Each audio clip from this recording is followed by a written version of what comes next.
Hello?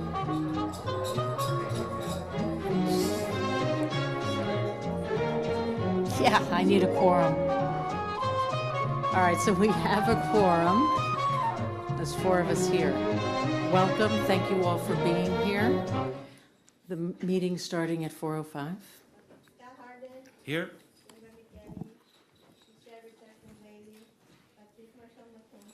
Here. Here. Here. Here.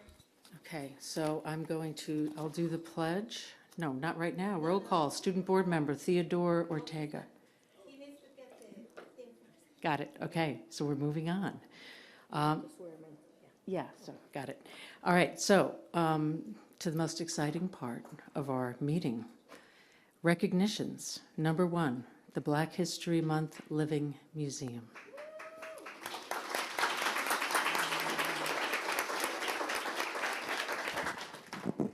Hello, everybody. I hope everybody's feeling good. I'm feeling good because I'm here to talk about something that I love so much, which is the Black History Living Museum on behalf of AAPC. So this is our 8th year of this amazing competition. And before I begin, I want to start off with giving some thanks to our partners inside of this very office, in the district office. So thank you, particularly to the Office of Community Engagement that does a lot of the work with us, Dr. Turley's team, Dr. Blanco and the ed team. So just thank you all very much. I also want to acknowledge our partners, long-term partner, Beverly Taylor of the Black and Latino Men Read, who donates books every single year, Jefferson Branch Library, and also Mustang Design Lab. So I just wanted to put that out there right away. And Scott, who does our certificates every year. So I wanted to just share that this year we had 8 participating schools: McKinley, Hamilton, Altadena, Longfellow, Washington, Willard, Don Benito, and Jackson. And who those students in that competition represented amazing, brilliant people, and they did it with such excellence. We had in our competition Rosa Parks, Kamala Harris, Robert Smalls, Nat Turner, Pasadena's very own Walt Butler, Serena and Venus Williams, Malcolm X, Ruby Bridges, Lonnie Johnson. And with us today are first, second, and third place winners who are representing by their given names. It's Joanna Ojeda, who's our first place winner, and give it up for her.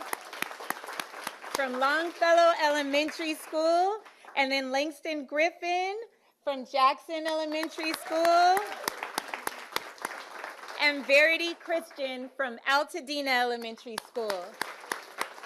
But I'm going to share with you what you all got to see if you were with us that night, them as their chosen person. So I'd like to welcome up first George Washington Carver.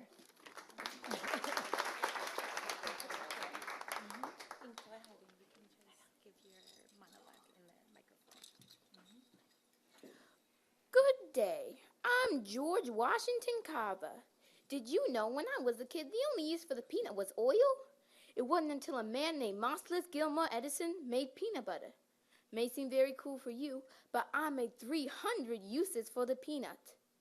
Although my life as an adult was very nice, my life as a child was not very good. I was raised by my mother Mary near Davin Grove, Missouri. Sadly, when I was only 6 weeks old, I was kidnapped by slave traders, along with my mother Mary.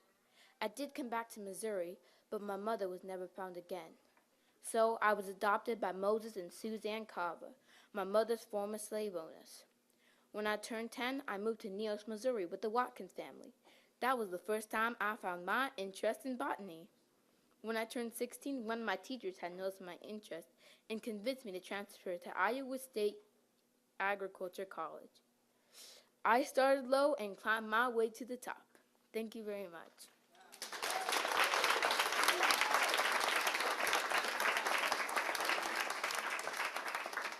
All right, and next we're going to present our second place winner, Mr. Langston Griffin, as Prince Rogers Nelson.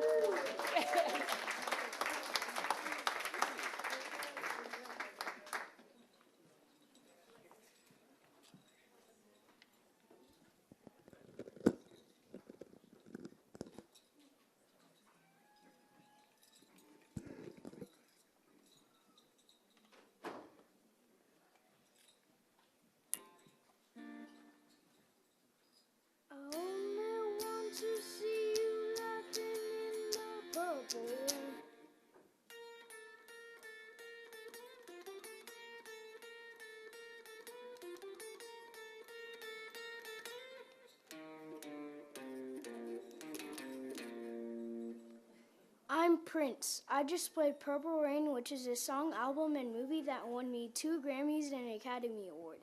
Let me tell you how it all started.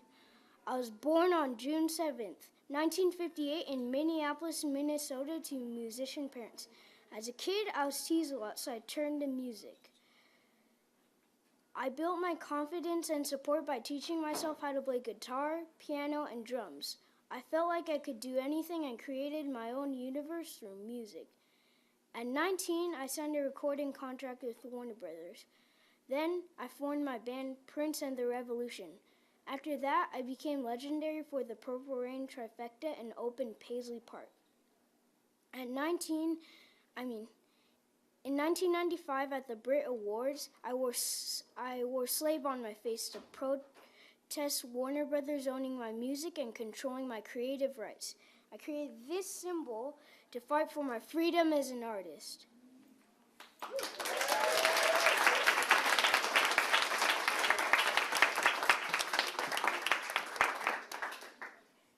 And now I'd like to bring up our first place winner, portraying Miss Sojourner Truth, Joanna Ojeda.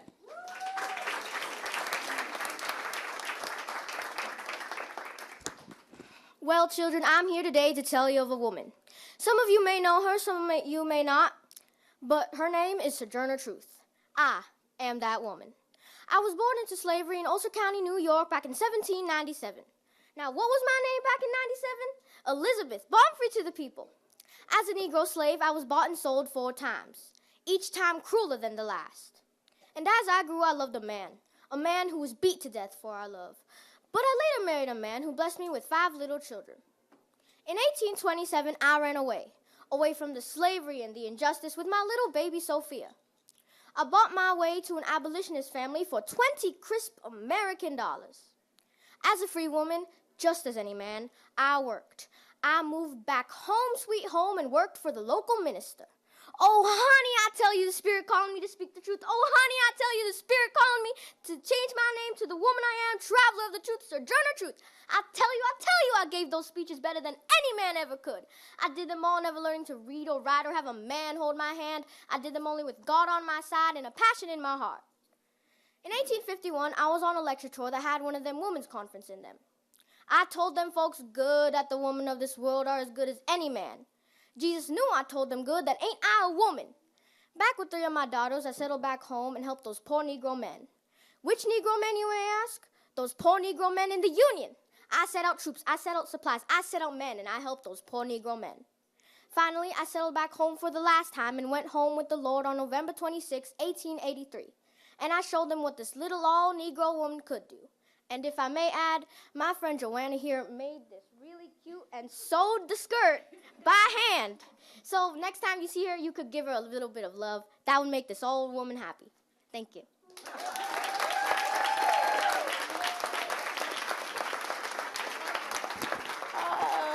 Did you want to say something? I forgot in my thank you remarks, which always happens to me, to thank our amazing principals, our teachers, and our parents. So I just want to thank all of them and all of our students.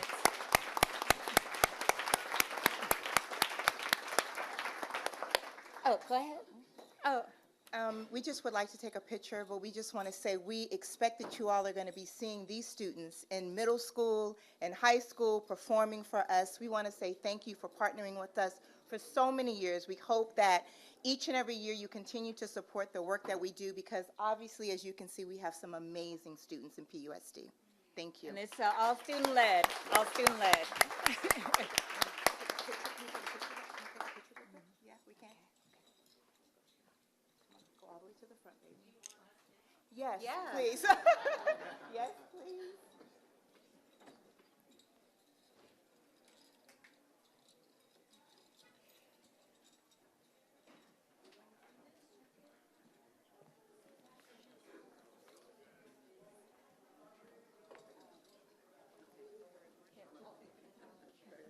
Do you want me to take it?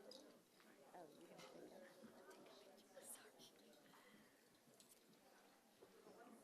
One, two, three. Yep. Give me the cameras. Which one? This one? Oh.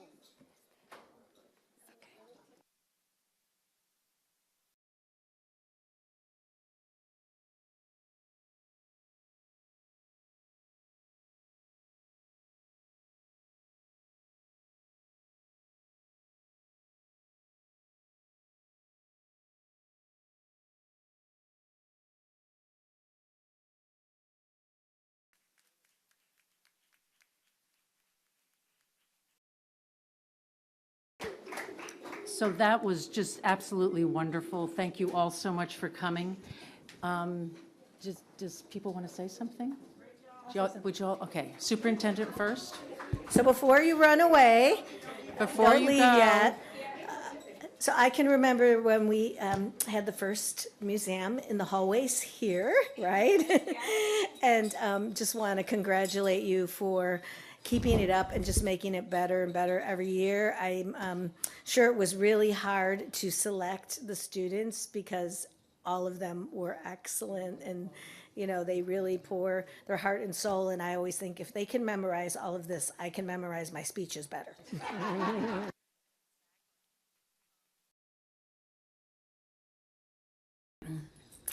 I just want to say that I am so proud of our students for their creativity, for their diligence, and for demonstrating what cross-functional learning can be. This is a phenomenal program. Thank you to AAPC for donating your time and your talent and your resources to support our students. And I can't wait to see who we meet next year. Ms. Fredericks? Thank you, AAPC, and it gives me shivers to watch them, just shivers. And I remember last year too. And my daughter, when you first started, or the second year, she was in it as well. I was thinking, how many years has it been? 8 years. That's so incredible. Congratulations. Ms. Bailey? I just really think someone needs to get in touch with one of the movie studios. Because each year I think that the next year will not top this year. And you just keep doing better and better and better. And I almost cried, Prince. I almost cried, Sojourner. And let me tell you, with the accent with the peanut, just wonderful. Like, do you have coaches? Like, how do you accomplish the accents? The teachers, the students, and the parents. Oh my gosh, it's just awesome. And the fact that you can play that guitar, I was like, oh my gosh, this is great. I really appreciate the AAPC for having this vision and for making it happen. And I appreciate the teachers, the parents, and you students for taking advantage of this opportunity and making it so alive. It's beautiful. Thank you.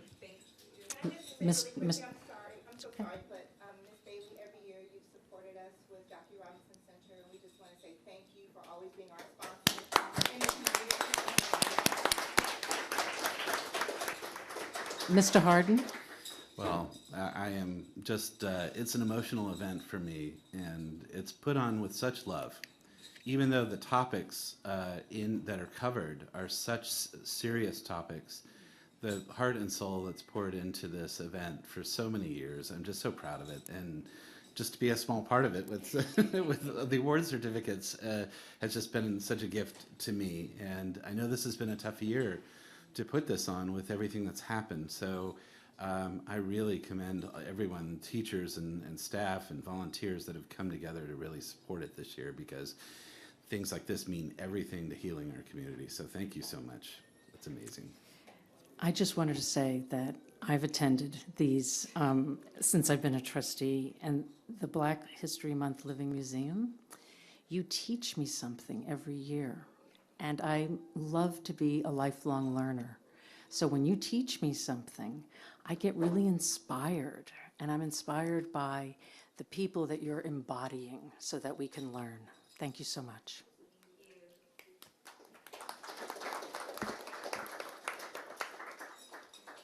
Okay, so moving on to number 2 is the Los Angeles County Math Field Day.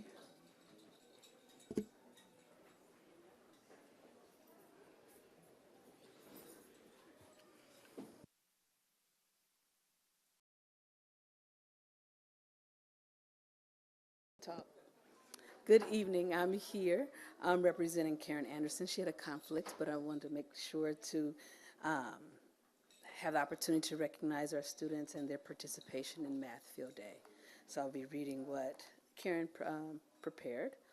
The goal of Math Field Day is to provide the students in Pasadena Unified School District an opportunity to celebrate mathematics through an enriched and fun competitive event that focuses on building team spirit while challenging students to solve advanced mathematical problems. Math Field Day has been a tradition at Pasadena Unified School District for over 30 years. This year, we had 400 participating students at our district's event on March 29th, along with their families, coaches, teachers, and principals. This year brought a few changes to the format of the event to align with changes at the Los Angeles County Office of Education, their competition. Teams were judged on collaboration and mathematical reasoning while solving the problems together in 2 rounds. This aligns with our graduate profile to encourage critical and creative thinking alongside collaboration and communication. We also collaborated with Mathnasium to bring a festive gaming environment to the fun zone. We would like to honor our PUSD overall winners who proudly represented us at the LACO competition this year. These teams performed phenomenally in a field with over 45 districts from across the county. At the LACO competition, only 1 medal is given in each category, which is different from ours where we give medals in bands, with just 1 overall winner, no silver or bronze awarded. So know that these medal winners were the top. So I'm going to call up the teams in groups so that we could recognize them. The first team, 4th grade from Sierra Madre, led by Coach Natasha Comer. Are you here? I saw you here, Miss Comer. Do you have your students just to come up really quickly? Come on up, 4th grade, and come on up, Miss Comer.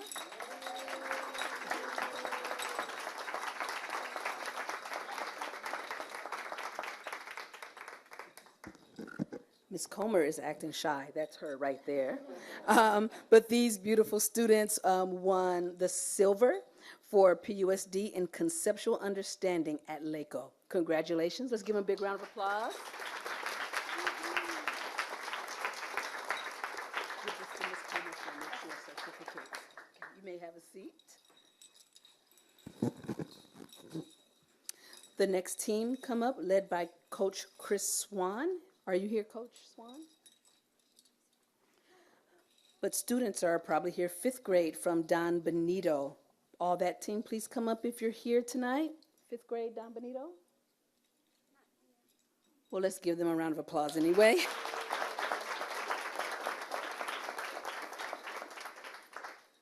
And then we have, I'm sorry, too many pieces of paper. 6th grade team from Marshall, led by Coach Ron Seto. Is Coach Ron Seto here? Are members of the team here? Please come up, students. Yeah.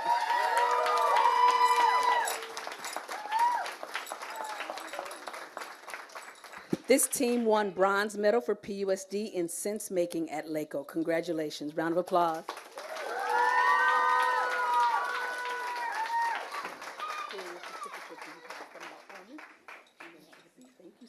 So first of all, do they want a picture? Are you still talking here? Oh yes, there's okay, more teams. Okay. We had Don't lots let of winners. them leave. Yeah, we'll push them all up to the front for one big picture at the end. Awesome. People will want to say some things too. Awesome. So we now have the 7th grade team from Sierra Madre Middle come up. Is Coach Kyle Chapman here? Student members of the team? Anyone here to represent 7th grade from Sierra Madre Middle? Come on up.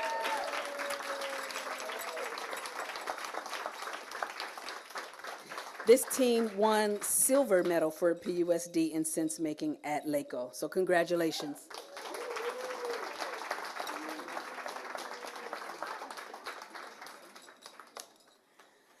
The next team is also 8th grade, Sierra Madre, also Coach Kyle Chapman. If members of that team is here, please come on up.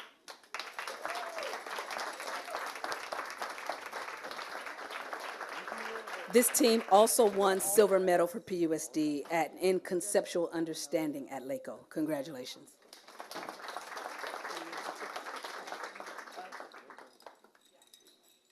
I know we have so many winners. It's amazing.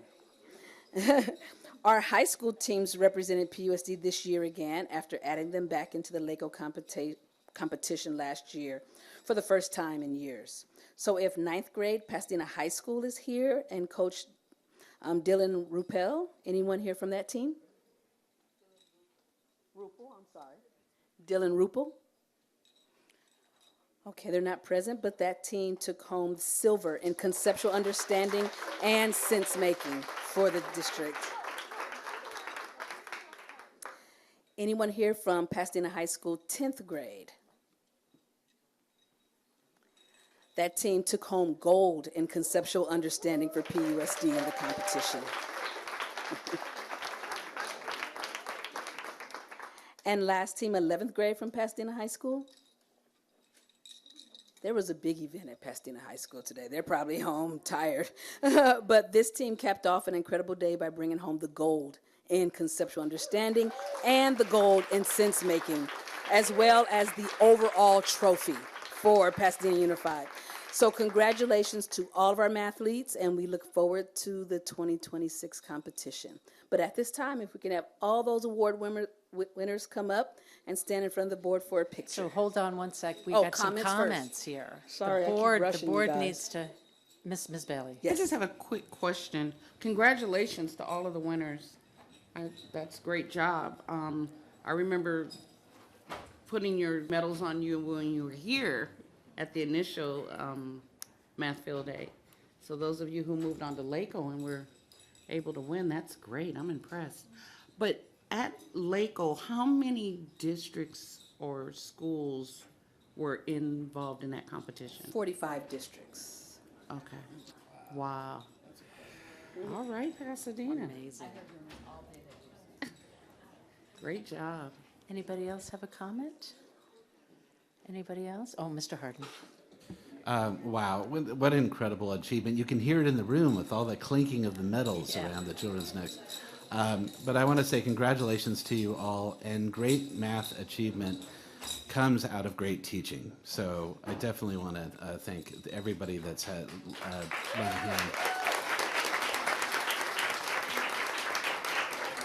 hand in developing these wonderful mathletes. So thank you very much. All right, well, and congratulations, and let's do our photo. Photo? Now, students, please come up.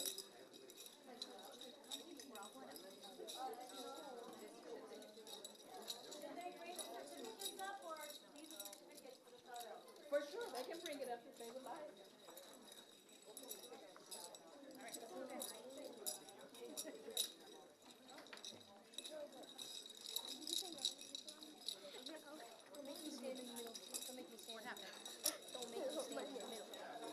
Let's go here.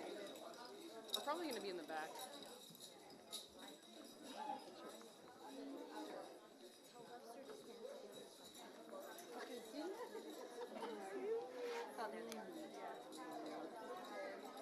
Actually, yeah, we can make that happen. All right. 1, 2, 3. Stay there. 1, 2, 3. Stay there a little longer. One more group of people want to come up. Everybody got it? Awesome. Thank you so much, everybody.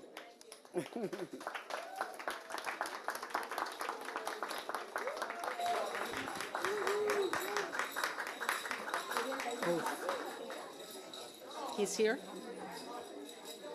Do I do it down there?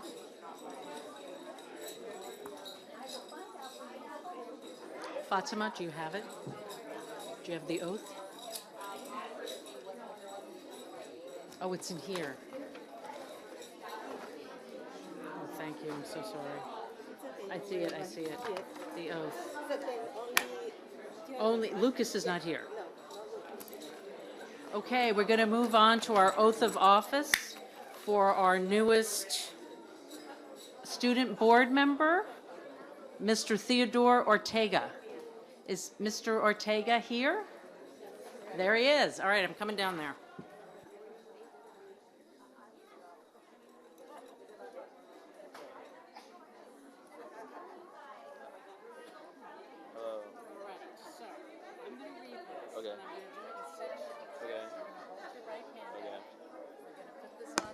here as us, or you. Yeah. You.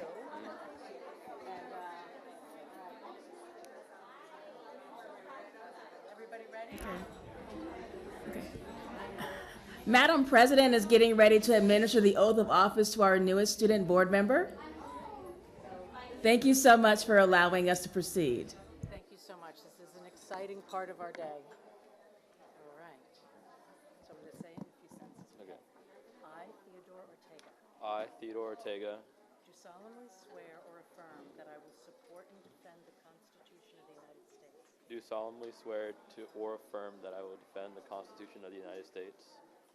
Okay, let me do it. Let's just start over. Okay, sorry. I, Theodore Ortega, I, Theodore Ortega, do solemnly swear or affirm do solemnly swear or affirm that I will support and defend to support and defend the Constitution of the United States the Constitution of the United States and the Constitution of the State of California and the Constitution of the State of California against all enemies, foreign and domestic, against all enemies, foreign and domestic, that I will bear true faith and allegiance that I will bear true faith and allegiance to the Constitution of the United States to the Constitution of the United States and the Constitution of the State of California, and the Constitution of the State of California, that I take this obligation freely that I take this obligation freely without any mental reservation without any mental reservation or purpose of evasion, or purpose of evasion, and I will well and faithfully discharge and I will well and faithfully discharge the duties upon which I am about to enter. the duties of upon which I'm about to enter.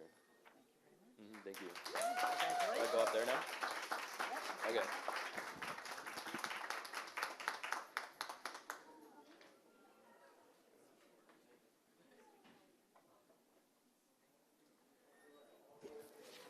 And now we have public comment for closed session agenda items.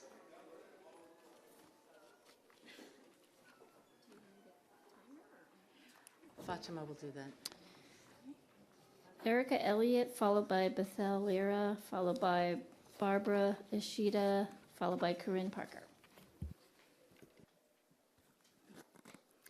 Hello, my name is Erica Elliott, and I am a classified employee, and I am speaking on behalf of CSEA. I have been with Pasadena Unified School District going on 6 years this coming year. Pasadena Unified has a number of great benefits, such as healthcare benefits, educational benefits, flexibility benefits, and programs that help people who possibly want to become teachers themselves one day, such as the Elder Program. Because of this, I have decided to go back to school to further my own education to get into the Elder Program, so I can become a teacher with Pasadena Unified School District and give back. I am appreciative of the increase of wages you guys have given us throughout the years, but due to everything increasing now, and due to things that were out of our control, such as the fires, times have been a lot harder. Some people weren't affected directly or had to move physically from their homes, but many colleagues in the community were affected. With the wages that we occur and with the costs going up, it is very hard to live in the area. It is hard for us to support ourselves with everything going up.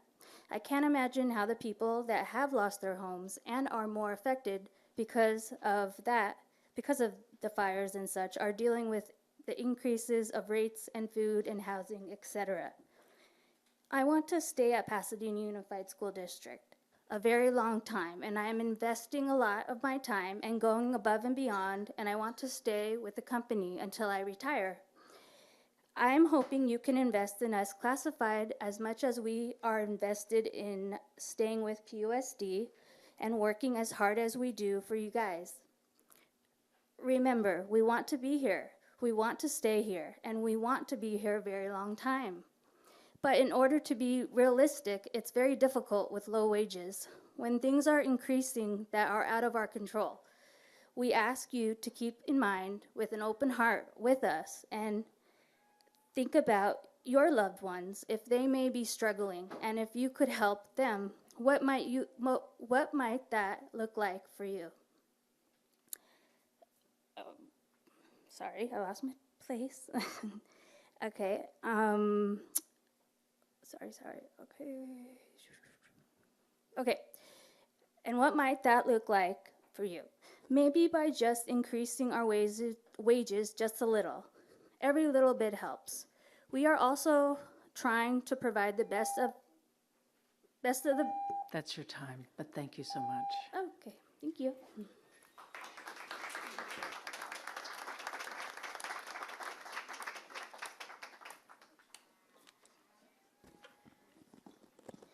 Not really nervous, except I have my student here.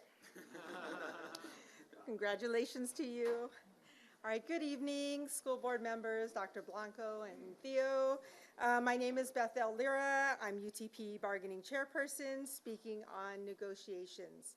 Tomorrow is our final scheduled bargaining session, so the UTP team has cleared its calendar and is fully prepared to negotiate a tentative agreement that is fair, reasonable, and responsive to the needs of our membership. We've gone the entire school year working under an expired contract, despite our efforts to get an early start back in September 2024. UTP has brought several proposals to the table, and we are hopeful that during your closed session tonight, you will guide and authorize your bargaining team to collaborate with UTP in finding common ground that would move us to reaching an agreement. Some of our key outstanding issues include child development salary. The teachers were told many years ago, go back to school, get your bachelor's degree. They did that, and the district has not fulfilled its commitment to align their salary schedule with that ask. We're seeking an adjustment that honors that long-standing commitment. Staffing ratios, we want to move from ratios to class size caps. While this might feel like a significant change, our proposal maintains similar class sizes. Implementing class size caps would support better planning of the district's budget, better planning of the master schedules, and reduce uneven class sizes across the district. We also believe it's a positive selling point to parents who know what to expect at every grade level. At our last session, we were told that cost sharing of the UTP president position is not a priority issue for the school board. However, we know that several of you have voiced support for this proposal. We are looking for the district to show us that you value our labor management partnership, especially when it comes to safeguarding the position of the UTP president. Cost sharing in this position is a practice already in place in at least 17 comparable districts. It is an investment in collaboration, problem solving, and it's a signal to the UTP membership that you are committed to supporting them. We need clear language in the contract for our elementary teachers for planning time. This is essential not only for effective instruction, but also for teacher well-being and retention. Amen. As far as special education, we reached an agreement early on to consolidate three short articles into one in order to allow space for a new education article. We believed we had common understanding that our negotiations would result in a comprehensive special education article. Instead, the district's counter was a limited one-year MOU that ignored 70% of our proposed language and introduced caseloads that strayed from the current practice and would harm student learning outcomes. I'm going to wrap it up now. This school year is coming to an end. Our focus remains on achieving labor peace. UTP's bargaining team is committed to working constructively and in good faith to find a path to reaching agreement in tomorrow's session. Show your employees that they matter, that they are valued, and let's settle the contract now. Thank you.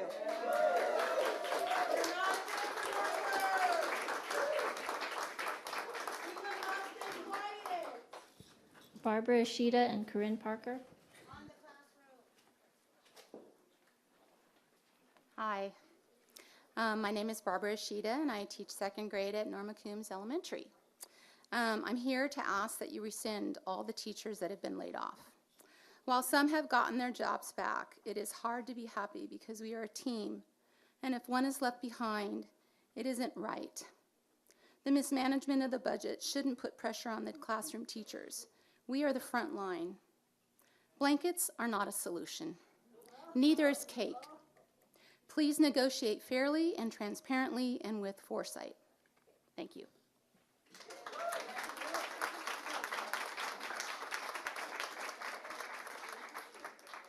Corinne Parker.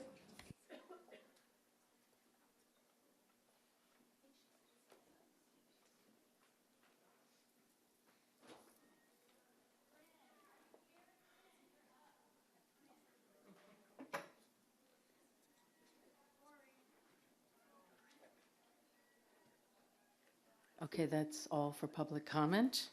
And we will be, thank you very much. We will be recessing to closed.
Thank you.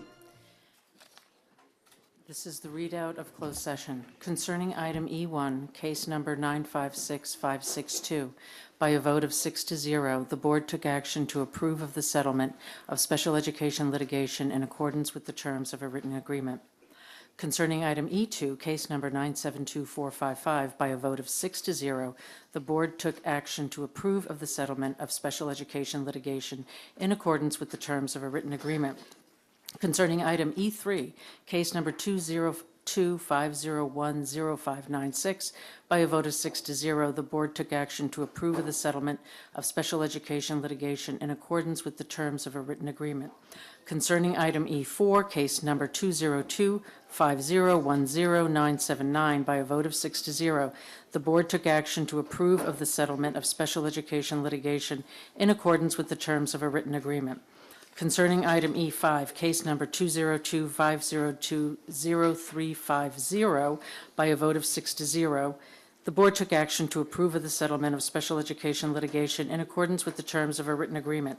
Concerning item E7, case number 920768, by a vote of 6-0, the board took action to approve of the settlement of special education litigation in accordance with the terms of a written agreement. Concerning item E8, case number 962912, by a vote of 6-0, the board took action to approve of the settlement of special education litigation in accordance with the terms of a written agreement. And that is adjournment of closed session. Call to order at 7:14 or 50, no, 16? Okay, that's it. Roll call, please. Here. Here. Here. Here. Presente. Here. Here. Here. Here. We'll do the Pledge of Allegiance. I'll do the pledge.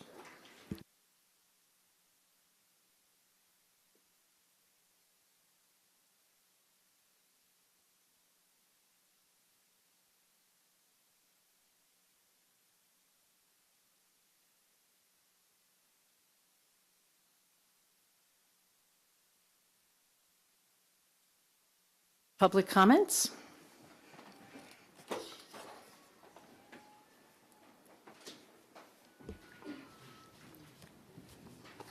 Mona Ruiz, Esther Lopez, Sage Miller.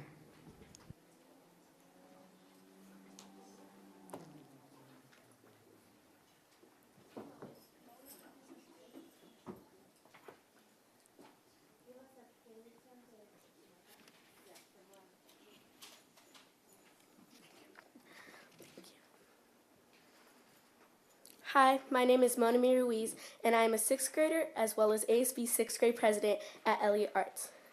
I am here today to plead for Miss Raices to keep her job here at Elliott. Miss Raices reminds me so much of Miss Honey from Matilda. If you've seen the movie and you've seen the play that we did last year, you know exactly what I mean. She is smart, sweet, kind, and very likable. She not only cares about every single one of her students, but every student also cares about her. She is very great during school and after school hours as well. She is always willing to help her students with no hesitation.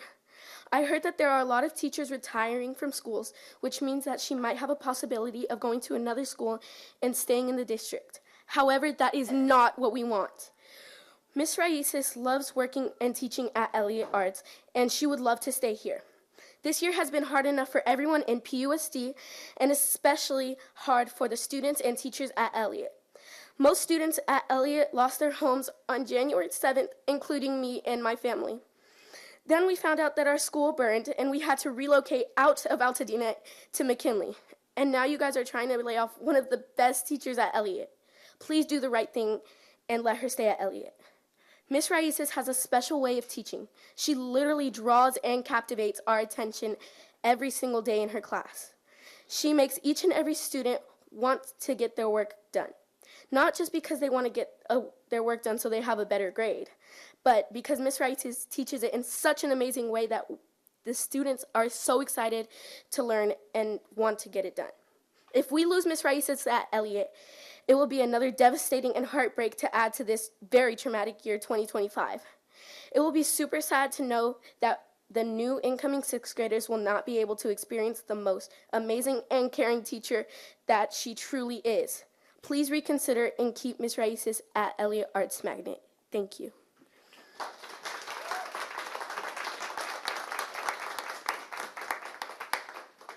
Esther Lopez.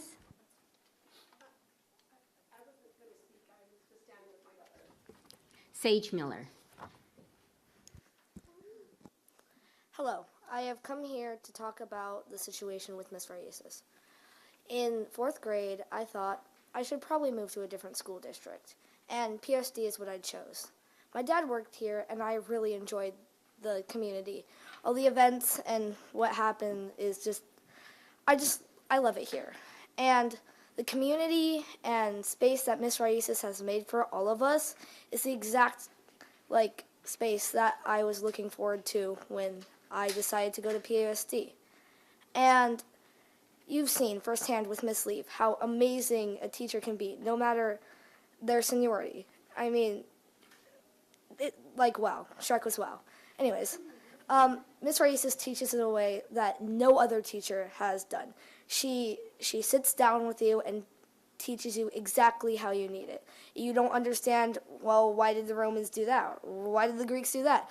She tells you in a way that you'll understand and remember for the rest of your life, whether it be a fun rhyme or a drawing that will stick in your head. She's just one of the greatest people ever. And, well, I just really hope she can stay, and I really hope you can reconsider your choices. Thank you for listening to me.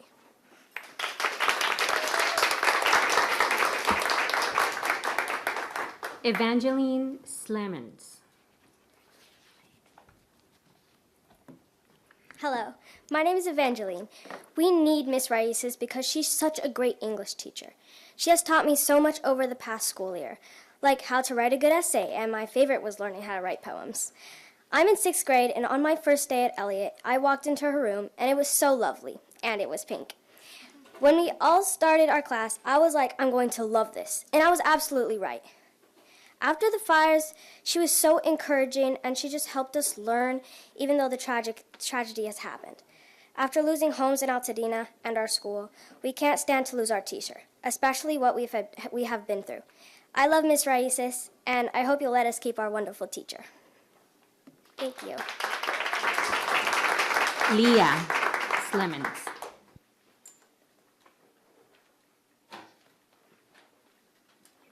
Followed by Journey Everly.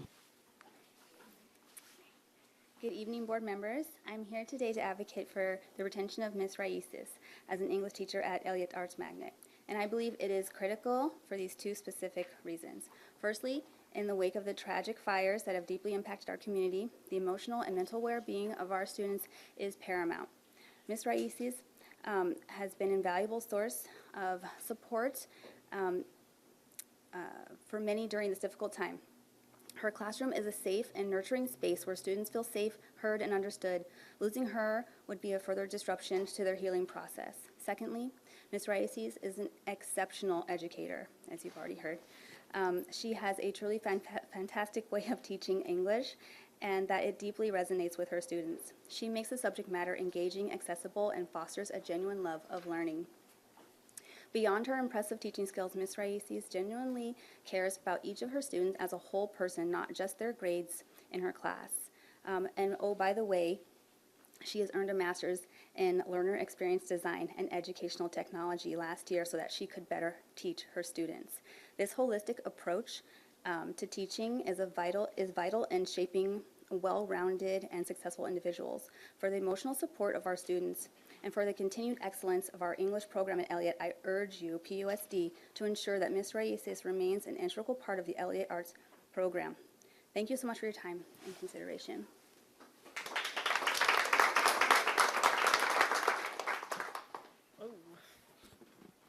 Hello, my name is Journey Everly. I'm an ASB representative at Elliott Arts Magnet, and I want to tell you more about Miss Raíces. Miss Raíces has changed my whole point of view during the time I've been at middle school. This may have already been said, but Miss Raíces is that one teacher that you would shout out at the Grammys.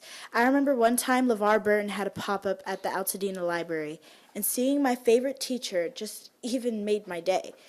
He even asked us to yell out an educator who changed your life, and I proudly yelled out Miss Raíces. Miss Raíces will always make your day, whether it's a Jolly Rancher or a cool project that may not seem cool, but because it's her, it is. I remember when I was unsure if I was going to a concert of one of my favorite artists at the time, but she had offered me to buy a shirt because she knew how much it had meant to me. It has really been a hard year for Elliott, and getting rid of one of our best teachers isn't making it any better. Certainly, you can see after all the things I've told you that we should keep one of the best teachers in our school. That will be there for you no matter what. She will always see you for your full potential and make sure that you reach or push yourself to that. Thank you for your time, and I hope that you make the right decision for the Elliott community. And please don't let LeVar Burton down. Grant Babbitt, followed by Jolie Simmons. Hi, everyone. I'm Grant Babbitt. I am Avery's father, and we have 3 other kids that are also in the PUSD district. First and foremost, I want to tell you thank you. Okay, I am here because I was here before, and I spoke on behalf of Miss Leaf, and I'm really, really glad to see that you guys chose to do the right thing. You chose to keep her. We're so excited, and we're so over the moon to know that she'll be there again to help these kids through everything. That being said, I love seeing you all. I'm so glad to be here, but I wish it was on better terms. I will continue to come back here so we can continue to do the right thing together as a community, and that's what I'm asking for today. Miss Raíces is very, very important, not just to me, not just to my family, but to all these kids behind us. I know my child, Avery, and not to embarrass him, put him on the spot, but he's not always been a child that loves going to English class. Miss Raíces teaches English, and he's excited to go every day. That is just not something I ever imagined when he was younger, when he was sitting down having a hard time writing papers. That's just one of many, many examples that have happened. But Miss Raíces, I'd like to ask you to keep Miss Raíces for a couple of reasons. One, on a practical sense. She's a teacher that teaches more than one subject. I know that's going to save the district money, right? She teaches English, she teaches history, and she teaches photography. And on that note, she's given these kids a chance to have a camera. She's given a chance. I don't always feel comfortable giving my child a camera, giving him technology and saying, here, go do what you want with it. And she's done that, right? And she gives him the freedom and encourages him to do those things and be creative. She is a teacher at an art school that teaches academics, that integrates arts. She knows how to talk to the kids. She has fidgets in classrooms. She knows they don't learn the same way. She takes time to understand that. And the most important thing about Miss Raíces that I want you to take away from today is that Miss Raíces shows up. And I don't mean just every day in the classroom. Miss Raíces is a mother of 2 small children. I wore this Dodgers hat in honor of her tonight because she loves the Dodgers and she loves the movie Sandlot. The reason why I know that is because I've gotten to know Miss Raíces through my children and through just being around and being part of this community. And in honor of her, in honor of what she does and how she steps up to the plate every time, she literally comes to all of the events when she doesn't have to. She is still always at every event that the school does. And I know I'm a teacher, I can't always make time to go all of the events, but the fact that she's there and she's showing up for these kids, she's showing up for our community, and she deserves a place in not just the PUSD district, but at Elliott, because she is important and she does great work for these kids. Thank you very much.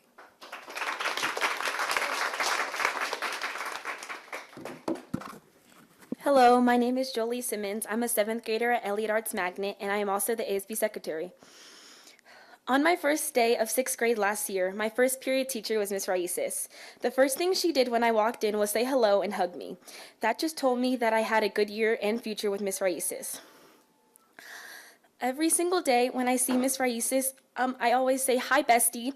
And every morning when I come in with my Starbucks or Dunkin', I always have a secret spot in her cubby that I can put my drink in when the school days goes on.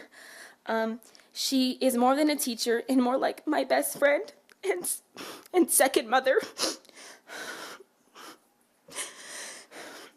Unfortunately, I'm a victim of the Eaton fire, and one of the first people who texted me outside of my family was Miss Raices, making sure me and my family had everything we needed while she had her own family to worry about.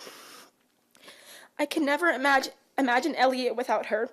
Throughout everything that has went on, she has been my #1 supporter and simply a person I can rely on. Please make the correct decision and keep my best friend. Thank you. Molly Sortman.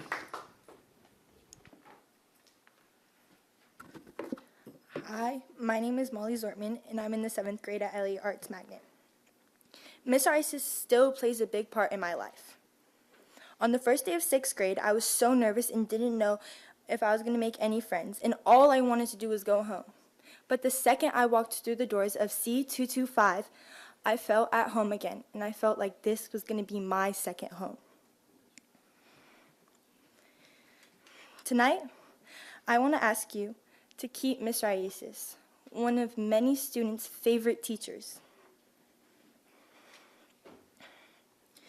One of the things Miss Raices always made sure to do was to ask if I was okay, no matter what the situation was, what the class was, just to ask simply if I was okay, and that would make my day every single day. There's one spot in Miss Rice's room, I like to call it the quiet spot. It has pillows, beanbags, floors, and chairs, and it also was in her room at Elliott. I used to think to myself, let me take a breath and go there. This is one of my many examples that show that Miss Rice's cares and loves her students. Every morning I go up to Miss Rice's and I say, good morning, and the first thing she asks me is, how are you? Miss Rice's is one of the teachers I'm able to talk to, which I think is a very important thing to do. I think that students should be able to talk to their teachers, not just as, can I have my homework? I think that it's also really important because me and many other students at Elliott have to do work, sports, and have to deal with friend issues sometimes. And having somebody to talk to is amazing. When we got back from the fire, Miss Raices told us a story called the pumpkin story. She said that after the fires were calming down, she went back to Elliott and she just took a walk on the sidewalk. And there's this one pumpkin on the side of the garden, and it was the fullest pumpkin, and it was the brightest she's ever seen. This story is not just about a pumpkin, it's also about Elliott. If you guys purchase the Elliott yearbook this year, you will see that there's pumpkins on not just 1, but 2 pages. Miss Rice's also is one of the teachers for yearbook. And this shows that she cares about her students too, because like you said, she also teaches history and English, and she teaches yearbook, which is another way to show school spirit. This is a generation that's going to be brought into the world, and I want to have a teacher that I can trust, understands me, and makes me feel good. Please don't let Miss Raices go. And she is a big part of my life and many students. So will you please not let another tragedy added to the trauma that has already happened to Elliott Arts Magnet in the Pasadena community. Thank you for your time. Hayden Val.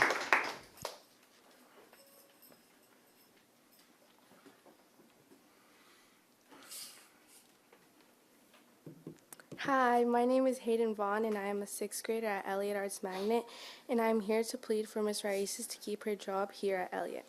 Miss Raices is not only an English teacher, she's a therapist and a life changer. On my first day of 6th grade, Miss Raices was the most kindest teacher I have ever met. She made me feel comfortable the moment I walked into her classroom, C225, at Elliott in her pink little room. I looked forward to her classes every single day. She helped me learn so much through friendship and grow from the beginning of 6th year to the end. From losing houses to losing our school, we could not lose a teacher we love. Knowing all PUSD has been going through a hard time, Miss Raices was always there for us, and I always knew Miss Raices was the right person to talk to. Miss Raices made English my favorite subject with her unique type of learning. How would you feel if your daughter got taken away from somebody she loved so dearly? I couldn't imagine Elliot without Miss Raices. For incoming sixth graders, I would want them to feel comfortable and safe like I did. So that's why it's important for Miss Raices to come back to Elliot next year and many years after. Thank you. René González.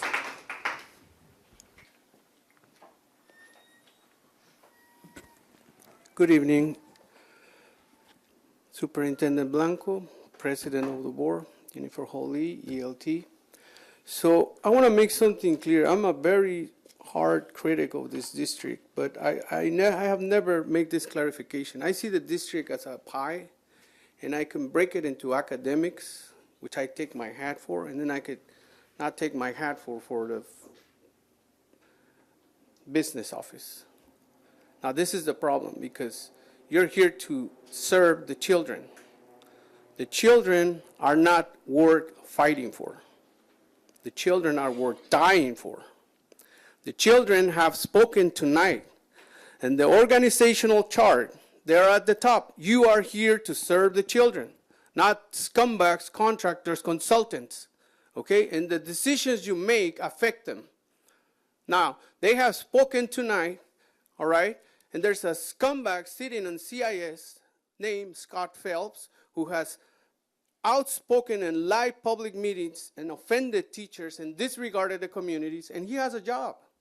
Do you think any of these children would miss him if you fire him? I don't think so.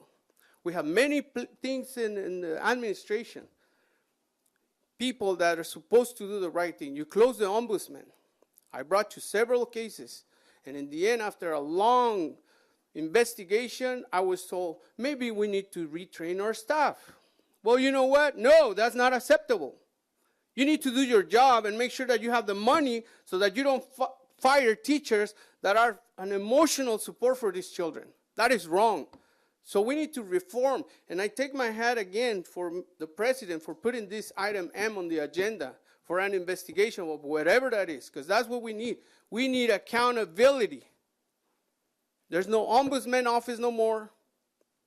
So who are we going to with problems? This is a nepotism culture created for over a decade, and it needs to stop. It needs to stop, all right? Trust is something you earn, not something you request. And when you lose trust, you don't get it back, ever. I received phone calls from Scott Phelps' wife when Miss Bailey was being elected. Not only me, my family members, my community, please vote for Miss Bailey because she's so good. Well, you know what? On Measure R and EE, in front of this guy, on Brookside, she asked me if I was born here. She said, I was born here and I was raised here. They don't ask me that when I pay taxes. So this is wrong. And the results of the actions you take on that chair affect the children, your bosses. So please reform this place so that it serves according to the organizational chart. Thank you. The Board of Education acknowledges receipt of public comments via email. It will be made part of the permanent record of this meeting. Thank you. Thank you. I'd like to move to item J, comments from labor unions, and we're going to hear from APSA first.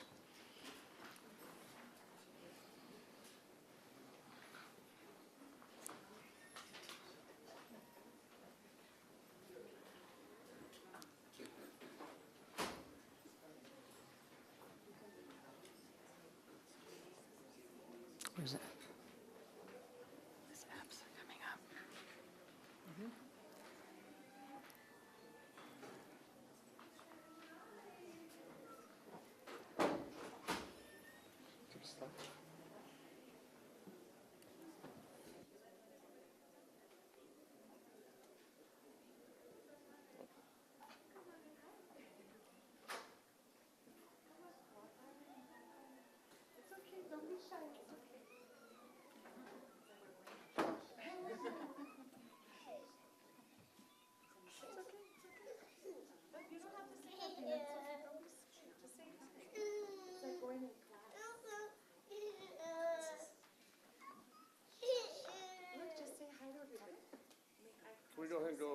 last. Okay, opening up for labor unions. Who's here? Mr. Gardner from UTP.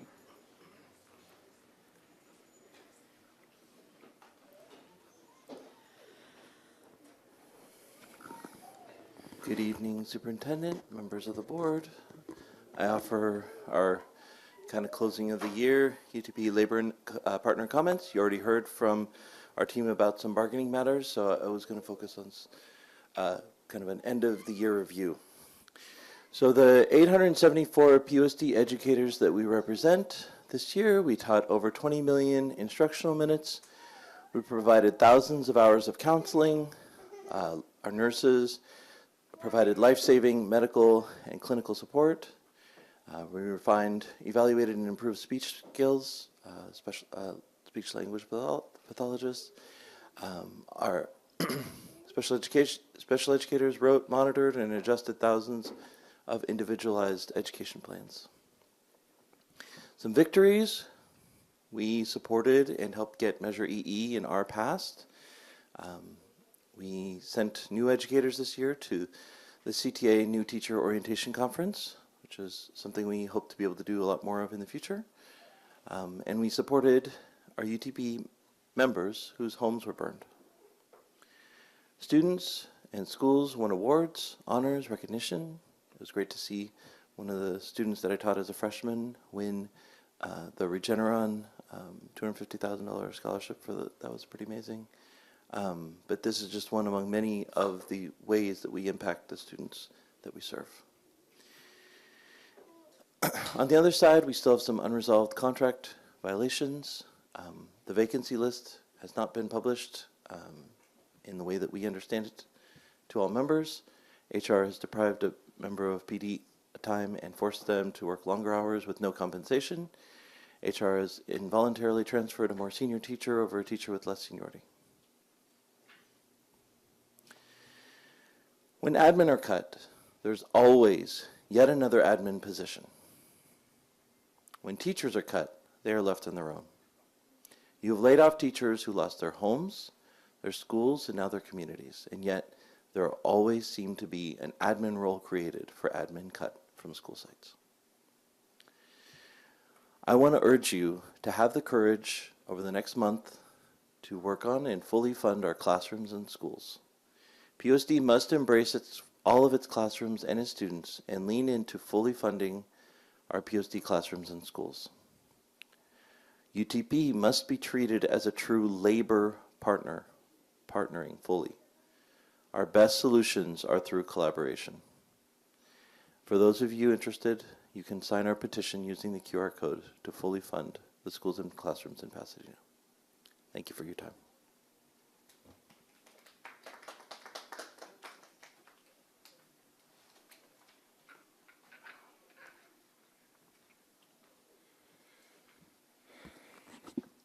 Sorry, I don't have a PowerPoint. Good evening, President Lee, school board members, Superintendent Dr. Blanco, SLT members, and members of the audience. I feel I've been negotiating forever here in Pasadena. I know there's been some obvious shouldn't read my stuff before, tough circumstances, but it's time for Teamsters to wrap it up. I've already begun negotiating with my other districts for the upcoming 25-26 school year. At my last membership meeting, I delivered the bad news to my members that there will be no 10% increase in wages like we've received for the past 3 years. I reviewed the budget frontwards, backwards, everywhere between to try to find money for my members, and there is no money to be had. I had to be honest with my members, knowing that they were not going to be happy. Being honest and upfront with my members is something I believe in strongly.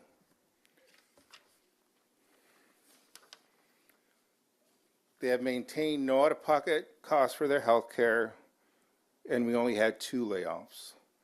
One of them is actually coming back due to retirement. As I stated before, and I will state again, we do feel we are a true partner of the district. We need to work together with the school district to bring Pasadena Unified School District back to where it belongs, serving our students and our community. Thank you.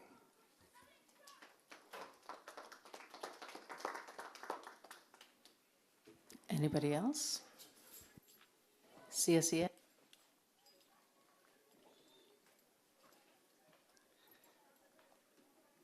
Good afternoon, President Hawley, board members, and Superintendent Blanco. My name is Julio Venegas. I am the chapter president for CSEA. I'm here today to advocate on behalf of our classified employees. As you know, our members continue to stand up and fight for what is right. In the past, the district has shown willingness to work together with CSEA, and for that, we are grateful. We've seen some salary increases in recent years, and we appreciate those efforts. The cost of living continues to rise. Rent, food, gas, and everything is getting more expensive. Yet our salaries are not keeping up. CSEA is not asking for anything excessive. We are asking the district to recognize the very real struggles of our members that face every day in our lives. We understand the district is dealing with its own challenges, but why should those challenges fall under the backs of our hardworking classified staff? We ask for your support, your understanding, and your commitment to fair compensation for the people who help keep our schools running every single day. We understand that the district is struggling on its own, and salary increase for this year, next year, I know it's going to be very hard, but we also ask, if working together, figure something out that we could both agree on. We understand that in the past couple of years, we received 10, maybe 25%, and we appreciate that. I know this year is going to be very tough. Our members know that, but we also want to see how we could work together and maybe in different areas to come together and, respect our members that, are there every single day and work hard to keep these schools running. Thank you.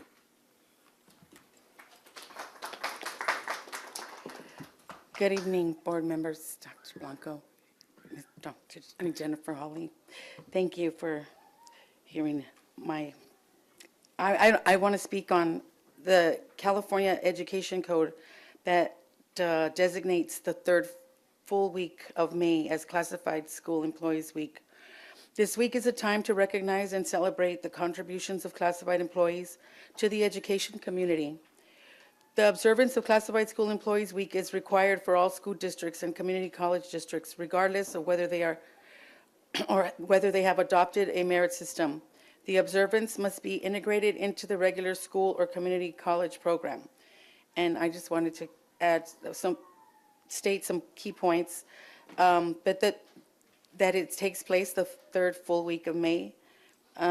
It's to recognize and appreciate classified that support schools and support students and communities, and that we are valued and that we are here and we want to collaborate and work. We love our students, love the district, and want to remain here. And we are worthy of that recognition, just to know that this is our week. Hear, hear. Thank you.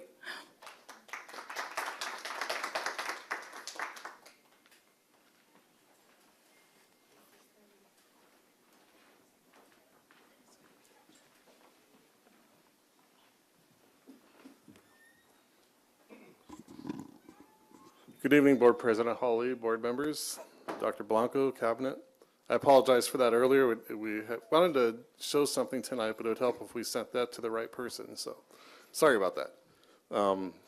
Anyway, so, first I want to start with, every year as APSA, we recognize students for every student succeeding. And in that, we recognize students who are, facing very difficult circumstances in their life, but succeeding in school otherwise. So that could be because of disabilities, it could be for many different reasons. And then we nominate a student that actually goes for that. That's an award that goes for the region as well as for the state. So this year we did nominate a student from John Muir. We also had 12 other schools that nominated a student as well. Pasadena can only send one, but usually, typically, in a typical year, we do, something special for every one of those students. And, this year our plans were a little sidetracked because what happened in January, but, I'm thankful that we're able to at least this time provide them with gift cards and a tablet, thanks to the Pasadena Educational Foundation. So principals did receive that this week and give out to the students. So very proud of those kiddos. We did want to give a snapshot of who APSA is, and every board meeting we try to highlight, a different member of APSA and the work that they do. Tonight we'll be having our early childhood education represented. But first of all, just to say who APSA is, it's classified and certificated. Total of 208, 138 classified, 70 certificated. We did want to call out the certificated side of that because we often hear data quoted about, the percentage of administrators compared to percentage of teachers. And, I'm not quite sure where that comes from sometimes, but if we look at certificated, that's certificated right there. Now, my understanding is there is data out there that shows the percentage of certificated members outside the classroom compared to those that are inside the classroom. And many of those are APSA members and administrators, but not all. So just to be clear, that is our certificated personnel right there. And classified makes up 45 different categories in Pasadena, anywhere from food services to budget to human resources, and just all the functions that go into running this district the best that we can. So we're very proud of all our membership, but I want to have Ms. Lindsay Lewis, Director of Early Childhood Education. Thank you. Good evening, Board President Holly, Superintendent Dr. Blanco, and trustees. I'm Lindsay Lewis, the Director of Early Childhood, and tonight I want to highlight a few of our APSA members. So tonight I want to point out two of our APSA members, our two coordinators for early childhood, Patty Guzman and Jefferson Sankari. And I just wanted to take a minute to tell you a little bit about a few of the things that they handle. So Patty handles our contracts with the state for pre-K and for our school-age programs. She also deals with our licensing and all of our compliance, registration, and enrollment management for our programs. We have over 400 students in our pre-K program. Jeff manages our creative curriculum planning, all of our desired results, data points for our pre-K, our Mandarin programming at Field, and all of our summer curriculum, to name a few of the things. Both manage and help support me with evaluations, our hiring and interviewing process, our parent advisory council, and our many grants that we're managing at this time. Now I would like to show you a little bit of the fun. We have a program called Bloom Music and Movement in our districts for all of our pre-K students. As you can hear behind me, I brought one of them to share with you in just a second. I want to show you a quick minute, 30-second video of Bloom rocking out in our district. I don't think there's sound, but I think you can get it from their faces.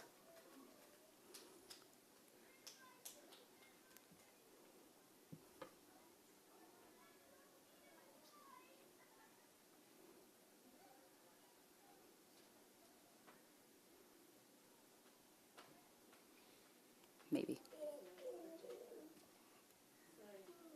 Let me go back.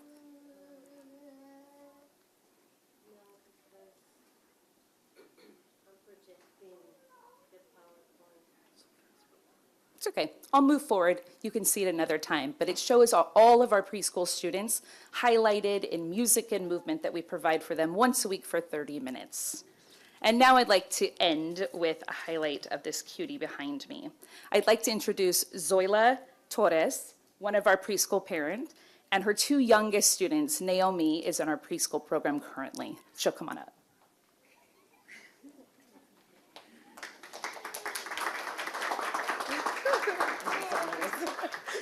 Hi, board members. I've never been in something like this, but I do have 6 lovely children that are in the community.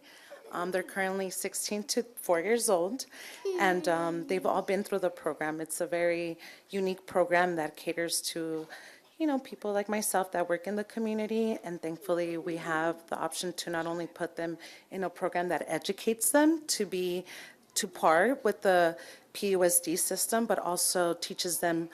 I have them in dual language, so they're not only picking up English, but they're also picking up Spanish, and now I have a 16-year-old that's interested in Mandarin, and then my one that's in 4th grade, he also wants to pick up Mandarin, so, you know, 3 languages, and I think this is amazing for children's future.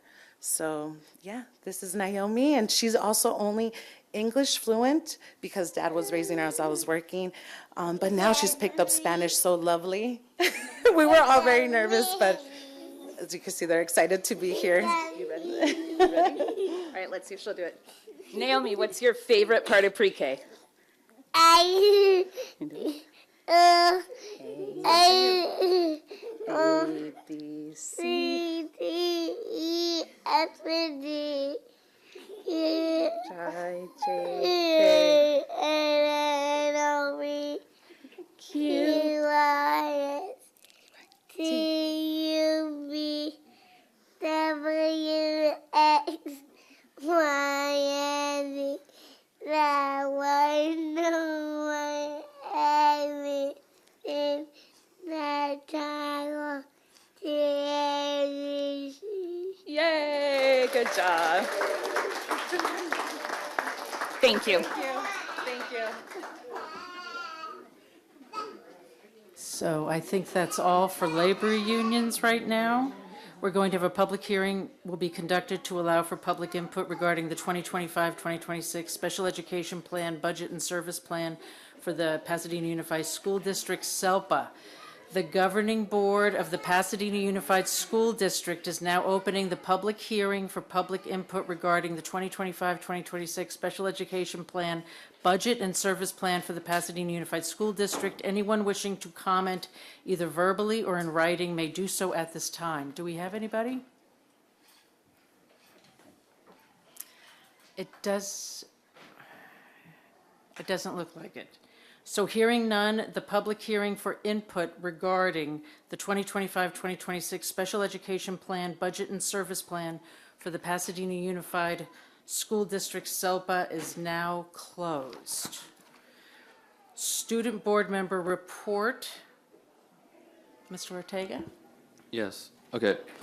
Good evening, and thank you to President Hawley, esteemed board members, and Superintendent Dr. Blanco for your continued contributions and commitment to the Pasadena Unified School District and support to our student assembly.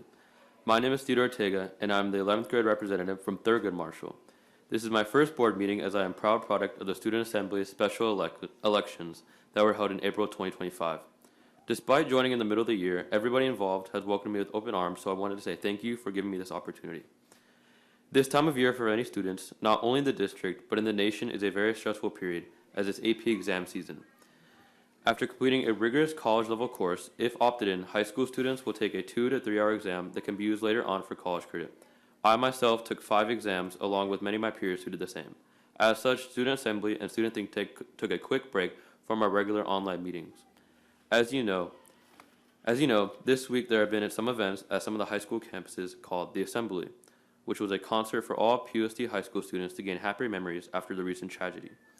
The Assembly was sponsored and put together by Free Lunch, a creative musical organization, and Nike, the world-renowned sporting company. On Tuesday, the concert was held on John Muir's football field, and on Thursday, today, Pasadena High School football field. Charter buses were provided by the 2 organizations and took all students from other schools to the concert. There were three performances in total, by AZ Chike, 310 Baby, and DJ Mustard. Students danced and sang along to all of the music for the 2-hour concert. Lastly, next month, the student leadership team will participate in a 3-week summer internship starting on June 9th. We are recruiting new students for the Student Think Tank, and the team will begin working on next year's student elections, Student Assembly bylaws and policies, as well as adjustments to Board Policy 9150. Thank you, Board Member Kenny, for your letter explaining the changes that were made at the Board policy meeting. The internship not only allows students to work together at a faster pace towards goals, but to also address the inequalities and injustices in our community. One product of the internship was the Breaking the Line conference that was held earlier this year and aimed to close the gap between students and teachers/administration. This event wouldn't have been possible if it weren't for the time and effort of the students at the internship. Thank you for the continued support and consideration for these amazing opportunities to allow students to have direct impact on our community. Thank you. Thank you very much. Okay, we're going to move on to action item M. And before we start, I'd like to introduce Mr. Marlon Wadlington from AALRR, our board counsel, who's right here in the audience. Hello. This agenda item pertains to the numerous complaints we have received regarding incidents that transpired on May 2nd through May 4th, 2025 at San Rafael Elementary School during one of our student productions of The Wizard of Oz. These incidents were predicated on the alleged inappropriate and unprofessional conduct of board member Dr. Yarma Velasquez. Specifically, the complaints concerned this board member's alleged acts in reaction to the seating situation for herself and the audience. Accordingly, the purpose of this agenda item is to gauge the board's desire or interest in initiating a formal investigation into this incident in response to the complaints received to date. As you are aware, the Brown Act prohibits me from talking to a majority of the board regarding their views on what to do with such a matter. The only method of asking about the investigation was to agendize it for board consideration. Moreover, there is no closed session option for considering board member conduct. The complaints the board members have been presented with regarding these incidents are allegations and do not rise to the level of substantiated factual findings. A formal investigation conducted by a neutral third-party investigator would be necessary to determine whether such allegations are indeed factual. A formal investigation done now can assess the credibility of the complainants and witnesses and allow the board to determine which allegations have been substantiated. Substantiated facts would allow the district to make informed decisions, as that would best protect the district going forward. Further, should any of the facts be substantiated in the investigation and the same substantiated actions are repeated, the current investigation will substantiate any necessary action at a later date. The question has been asked, why aren't we using Board Bylaw 9271? Censure of the board member has not been requested at this juncture. Board Bylaw 9271 states that a request for censure hearing must be submitted to the board's legal counsel in writing by no fewer than 2, no more than 3 members of the governing board. The request must contain the specific charge or charges on which the proposed censure is based, and the written materials which are the basis for the charges. At this point, there are no substantiated facts upon which charges could be based. None of us board members were present to observe any of the alleged acts. It is my understanding that, typically, a censure motion happens when the events happened at a board meeting and in front of board members, who are then able to bring a censure procedure forward based on their own knowledge. In that regard, I believe that it is premature to implicate Board Bylaw 9271. I am unwilling to state for certain that the facts as alleged occurred without the benefit of an investigation.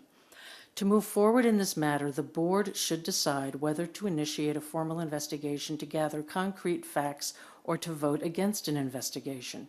If there are 4 votes in favor, the district's counsel will be asked to engage a neutral third-party investigator on behalf of the board. The investigator will create an investigation report which will be shared with the board. Based on the findings of such an investigation report, if any 2 board members decide to pursue censure, Board Bylaw 9271 would become applicable. By contrast, if there are fewer than 4 votes, an investigation will not be conducted, and the board shall consider this agenda item resolved. In sum, it remains within the board's discretion to determine whether a formal investigation into this alleged incident is merited, or if the board would prefer to consider this matter resolved. Now that I have finished introducing this issue, I will ask whether there is a motion and a second for the motion. If there is a motion and a second, we can have further discussion.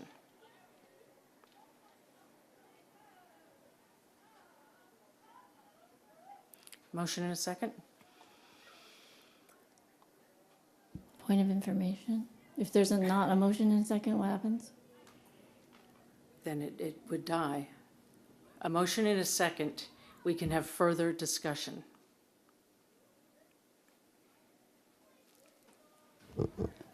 So I'm just a little hesitant that we're moving forward. Should we hear from Let's hear Yarma from our first? counsel on this. We have to do a motion and a second first. Yes.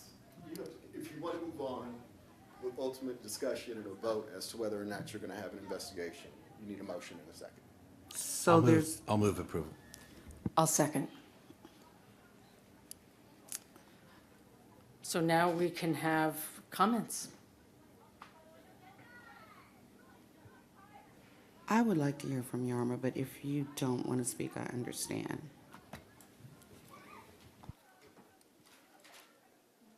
She's talking first.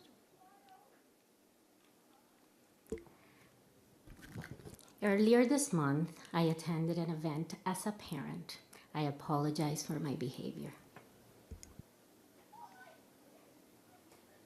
So that is an apology. So, Mr. Wadlington, if we have an apology, we're still moving ahead with a motion and a second to discuss an investigation.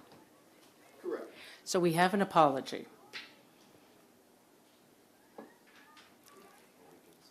Yeah, we can discuss. Ms. Fredericks.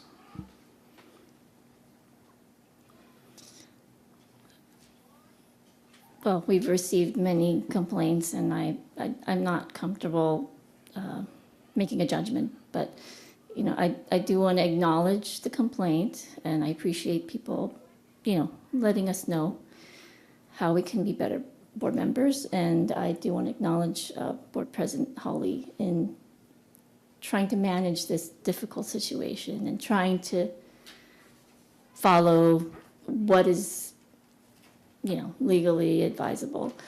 I'm concerned about the precedent this sets, because we all know that, you know, given a certain day or a certain month, that there could be parents complaining about any of us. You know, what makes this, you know, what makes this different, you know, or what will this now be a pattern for, or a mechanism for any complaints? And I just think it could have been resolved at a local level. While this is very formal and, you know, by the book, there are judgments we can make to resolve things informally. And I think next time, I think that could be explored. I have a question. Mr. Wadlington, how would we explore something informally when it comes to a board bylaw, an administrative record, and a school board trustee? I don't want to get confused with closed session versus open session. Mhm. You can always discuss complaints and how the board wants to proceed with it. In this situation, the board has made a decision that they want to discuss it and put it before the board as to whether or not there would be an investigation. So I think the difference is you are here now, you have your motion, and how you want to proceed is completely up to the discretion of the board. My question was, the trustee asked that she thought this could be solved informally and not the way we are solving it here. How would that Let be me possible? clarify what informally means to me. So, informally means just to have a conversation, and it's not an official act by the board. It's really, I would just want to help the situation however I can personally help individually. It's not a board sanctioned act. It's really just, I would choose to offer my help. And I feel like that is something I would think, would be a model for our students. Because I don't want like a punitive approach. I would want a restorative justice type of approach, understanding and reconciliation. And that just comes with like human experience, just among colleagues. That's what it has nothing to do with legality. It's really just personal judgments. I would just say that really, as she stated, it really isn't a legal question. It's just how she may think things should be handled from the beginning. So Okay. I really don't think you need my input. All right, for that. great. Okay. Mr. Harden. So, I mean, obviously, we've heard from a number of individuals and their allegations at this point. And so, but I think that they've come from a number of people. They've talked about the same incident. We're a family on this board, and we have a code of conduct. And I think that if the allegations are true, we violated that code of conduct, and that's heartbreaking. But above all of that, I'm interested in healing. I think it's important for. I would hope that Dr. Velasquez would reach out to the community and have a dialogue at the school site. I think that's where this resolution happens. I think it's about community healing, and just working with the school community in that regard. I'm worried that an investigation is not needed and potentially costly. And to what end? If we're not embarking on a censure outcome, then I think the best outcome is the intimacy of healing, as close to the people and the school site where the allegations occurred. Anybody else? Yes, Patrice. Ms. McKenzie. I am particularly troubled by the fact that we're even having this conversation in this way. I have read the board policy 9271. I've read board policy 1313 and our PUSD board protocols. And nowhere in my read of these documents do I see where an issue of this nature falls within the purview of this board to address. I don't want to debate what happened or didn't happen. I want to talk about us as leaders and us having a standard of professional acumen, and that we all have a duty that we agreed to uphold when we got elected. And we were elected by our peers. I think that we are expected to maintain a certain level of professionalism, tact, and diplomacy in our roles as elected officials, but any one of us is human. Any one of us could not have a good day. Any one of us could find ourselves in a position of acting in a manner that is short of that standard. I think it is my opinion that we need to look at not asking the board to engage in an investigation. I think that's a broad overreach of our authority as an elected body. I think we're not in an employer-employee relationship, and commanding an investigation would assume that kind of relationship exists, and it does not. I also know that we don't have any supervisory authority over our colleagues. Just for example, just on Monday, a member of the state assembly was charged with a DUI. The assembly is not agendizing the conduct of that member. They're conducting the business of the House. They are trying to get their bills through the cycle before the May 31st deadline. They're trying to put together their budget frame before the June 15th deadline. They're focused on the work of their chamber. We need to be focused on the work of this body. If our constituents take issue with our conduct, if our constituents take issue with our actions, our decisions, our behavior in some way, then there are other avenues that they need to pursue to seek remedy. And asking this body to micromanage and or police the actions of our colleagues is not the solution. I did not run for office to supervise my colleagues, and I suspect that my constituents did not elect me to do so either.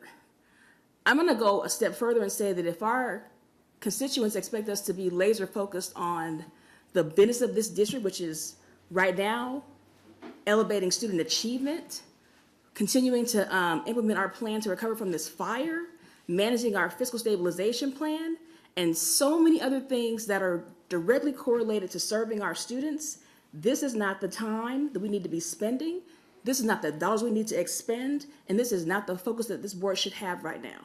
My priorities lie with serving students and not in expending dollars on things that are not focused on those goals. So I would like to ask again for Mr. Wadlington on the concept of boards hold boards accountable, and there's a reason for that. And I'd like to have you talk about our role in holding the board accountable. Okay, hang on. Ms. Bailey's going to ask something. Yeah, before Yeah. you bring him up, can we just have our discussion? Yes, I'm sorry. Okay. Go ahead. Do you have something? Did you have something? Yeah, go ahead. My position on this is that I would support using our existing policy and procedures, and I think this is a little bit of a deviation from them. I am recognizing that we have some gaps perhaps in our existing board bylaw for code of ethics. As the board may remember, the policy committee brought forward a code of conduct protocol for review last June 30th, and it covered steps that would happen before a censure hearing would be agendized. We didn't adopt it at that time, and I think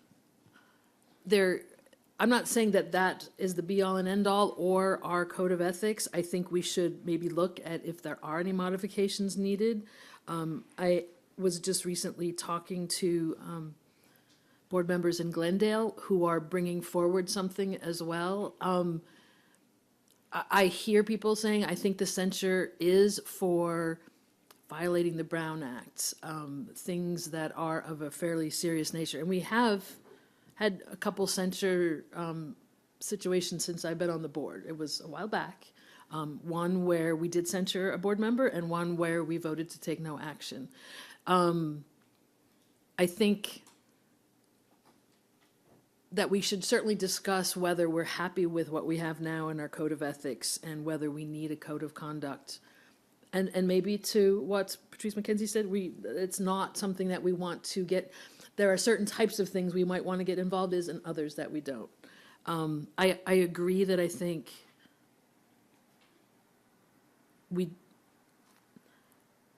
that the resolution should be as close as it can to the origination. I mean, this feels like something that was school site oriented and not necessarily something that would affect the whole district. So. Okay, so I just want to point out some things. I take it very seriously when complaints come to the school board and to myself as an individual board member. And while I am not always in a position to resolve the matter personally or as an individual board member, I know how to direct that traffic. But when it's about one of us, our roles as board members is to hold each other accountable for our actions. And I too looked at Board Bylaw 9271. And what resonated with me was the language that says, consistent with Board Policy and Administrative Regulation 1313, civility, board members shall at all times, communicate with the public, each other, and staff with respect and civil tones. Each one of those letters complained about those two issues, which is concerning to me. Like you said, they are allegations. One of the things that I do know is that when people come to us and ask us to look into issues, and we ignore that, it usually doesn't end up very well for us. We are answerable to those members of this community who elected us to these positions. Board Policy 9271 also says that the governing board of the Pasadena Unified School District has a strong commitment to ethics. The public expects and must receive the highest standards of ethics from all of those in public service. It is the policy of this governing board that all of its members shall abide by federal and state law that are applicable to members of the governing board, as well as to board policies or bylaws. Violations of such laws, policies, or bylaws tend to, and this is the part that I have been trying to get all of us to understand from the very beginning, that this tends to injure the good name of the district and undermine the effectiveness of the governing board as a whole. Such conduct is deemed to be a dereliction of duty. This, to me, I take seriously. We are all colleagues. We are supposed to support one another. We are supposed to lift one another up. We are supposed to encourage one another. But that encouragement needs to happen whether I'm having a good day or whether I'm having a bad day when it comes to my interaction with the public. The event that happened with the assembly member who got the DUI, she was on her personal time. She was in the street driving. These complaints that we have received happened on school property at a school event. This is the reason why I am taking this so seriously. Now, this board might not think that an investigation needs to happen, so be it, but I in no way want this to be a past practice. We have got to step up. We have got to hold each other accountable. We have got to expect to be held accountable. No excuses. There's no way we should have those kind of complaints coming in about any of us, either of us. We wouldn't accept that if it was happening with the superintendent or one of her staff. We should not accept that amongst ourselves. We have got to hold ourselves to higher standards. I absolutely believe that our actions when we leave this room and we're not together, our actions are still seen as an extension of this board. When you're a parent, if you're not elected, you're seen as a parent. But once you are elected, you are seen as a board member. You don't have an off and on switch or light that tells people I'm acting as a parent right now. And when folks see you walking through and taking charge, whether you did it as a parent, when you do it as a board member, it is intimidating. And people take that seriously. So before I close, I alluded to Board Policy 1313. And what I want to take from there is that there are two paragraphs at the bottom of page 1 on that board policy. I don't know if you have it open, where when we start working on amending policies, It only mentions, excuse me, students, staff, parents, guardians, and community members, and we absolutely need to add board members to those two paragraphs because it goes in to talk about the behavior. Point of information. The last part, I want to refer to board bylaw 9005 that says each individual board member shall act with dignity and understand the implications of demeanor and behavior. And I'll end my comments there. Thank you. Ms. Fredericks? I just want to know the scope of this discussion. We're voting on whether to investigate, correct? We're voting on whether or not to investigate, but I have something to say also. I believe very strongly that the board needs to hold the board accountable. The superintendent holds the staff accountable, and we hold her to that. Every complaint we get from a school site, we're calling her up right away saying, what are you doing about it? And she does something about it because she knows how important that is. We are elected public servants. Everywhere we go, 24 hours a day, we are public servants and we are leaders.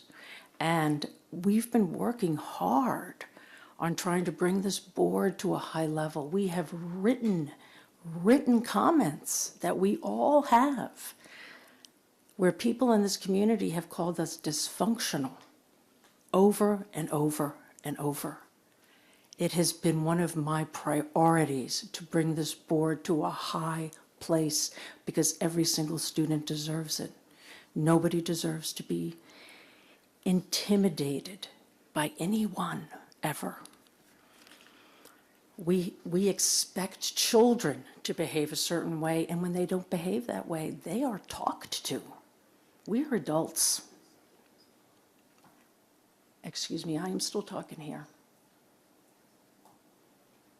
And I would like to hear from Mr. Wadlington on what in Board Bylaw 9271 gives us this right to investigate and hold our board accountable. Because that seems to be an issue here, that we don't have a right to hold us accountable.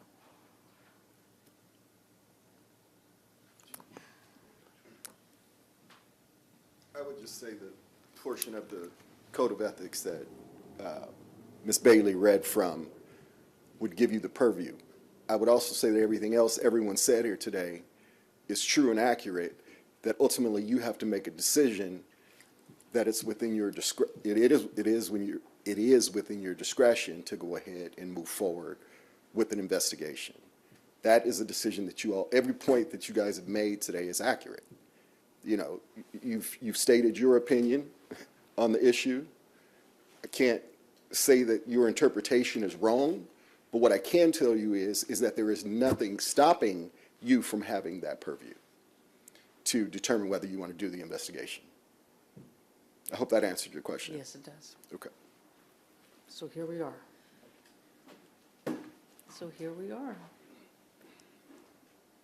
No more comments? Okay, to be clear, there was a performance, and like many other families, I arrived 2 hours early and stood in line. Not as a board member, because board members don't stand in 2 or 3 hours lines. I stood on as a parent in a line for 2 hours to secure a seat to proudly see my child perform. After an hour waiting, I realized that I witnessed several parents arriving after, bypassing the line, saving seats, and going back to the line, not only for me, but for everybody that had been standing there for hours. They entered the venue, placed their coats and personal items to seats, hold spots, and then walked by the rest of us walking in line. I reached out to the school site administrator and the person leading the event, and after 30 minutes, they responded that there was no problem with the system and they were not going to do anything. As a result of my advocacy, 2 other families were able to also secure seats that they've been waiting for 2 hours in line for. I did let my frustration get the better of me. I removed a few codes, specifically 4, that were used to be reserved for seats. I shared those seats with people in the line, and in doing so, I disrupted the space in a way that was not appropriate. I was there as a mother. I had a bad day. I was not recognized as a board member because a board member doesn't wait in line for 3 hours to see a performance. A board member doesn't volunteer to do hair. A board member doesn't bring the volunteer flowers to the event. I was there clearly as a parent, and yet I am being disciplined as a board member. Right? It's like a pick and choose, no deference or acknowledgement of me being there as a board member, yet let's scrutinize her behavior as a board member, right? I understand that the bylaws of this board do not make a distinction between a board member and me in my capacity as a parent, but I am sure that everybody in this room has had a bad day as a parent where they behave badly. That is what happened to me.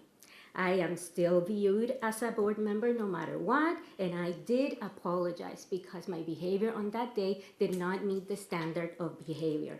I take full responsibility for my actions, but I have to say, and this is very problematic. This is a perfect example of how white supremacy is enacted and reproduced in spaces.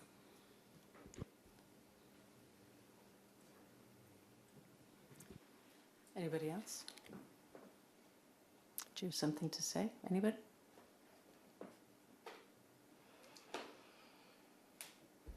Call for the question, please. Let's have a vote on whether or not to do an investigation. I'm sorry. The motion is, cannot be open-ended. I have to know exactly what. Right. Point of information. I need to abstain, or what's happening with my vote? So I'm a little confused now because she apologized. She gave an explanation. She apologized first. So what sense does the investigation? We're still voting on whether or not to have an investigation. Mr. Wadlington? Okay. Let's ask him. Okay. A motion is second on the floor. I'm sorry. So the motion is.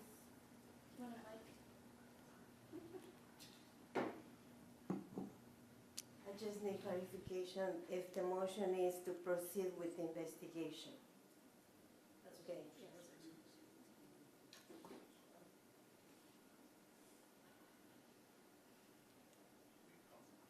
What?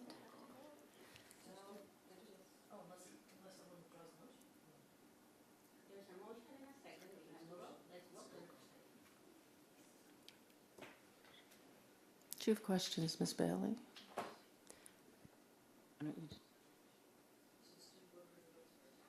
Student board member is not going to vote on this, even though it's provisional. Fatima? Fatima, do they have to?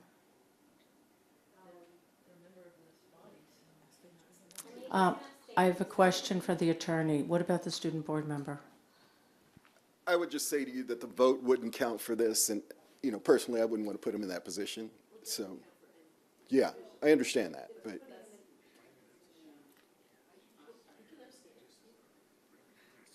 We were told we were not allowed to vote on this issue. I can't make a vote on behalf of the board without talking to them. Okay.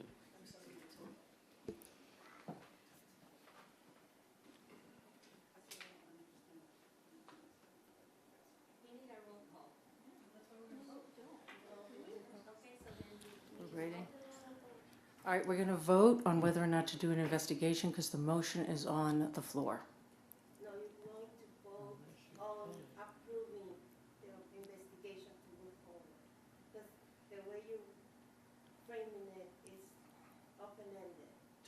the initiate, I mean, as written in the, Yes, was your, should we ask the maker of the motion? Yeah, The maker of the motion. My are you- assumption was to approve As or not approve Yes. an investigation. That was my understanding based on the motion I made. Is that, and you're indicating that that's not the action? As written in the agenda. Okay, then if that's not matching the action, then I'll withdraw my motion. He's withdrawing the motion, so that means the second falls away. Okay, so there is no longer a motion on the floor to do an investigation.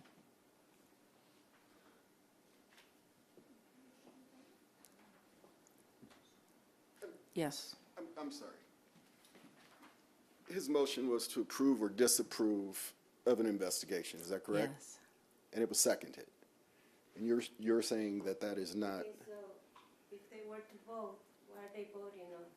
If I say, if they. whether or not to have the investigation, and it has to be by a majority. Whether or not it's, so if they say all in favor, what are they approving? What are So they they're voting on whether or not they approve or disapprove. No, we're not voting on whether or not. The motion was to direct the initiation of a formal third rate. I'm reading from the agenda. Well, that was your motion? Correct. His motion is the language here on the agenda. So the motion is to approve to move forward with Yes. investigation? Yes. Correct. Okay, To approve to move forward. yeah, Yeah, no, I'll remake the motion. Okay, so remakes the motion. you're making it to match what I just said? Okay, all right, It's been clarified, okay. The motion's on the floor. remaking the motion. I'll second the motion. Re-second, okay. We'll consider to direct the initiation of a formal third-party investigation. So now we can vote. Are you going to, all in favor? I'm in favor.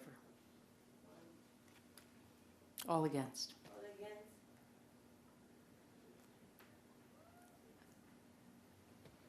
Motion fails. Wait, somebody didn't vote. No, see, it's 1-6, it's 1-6. She didn't vote, though. Oh, you didn't vote? Sorry, I didn't see you. So that's an abs. Yeah, because I'm not clear why it's necessary if she's, She has apologized, yes. well, she's told her side of the story already, so why spend money on an investigation?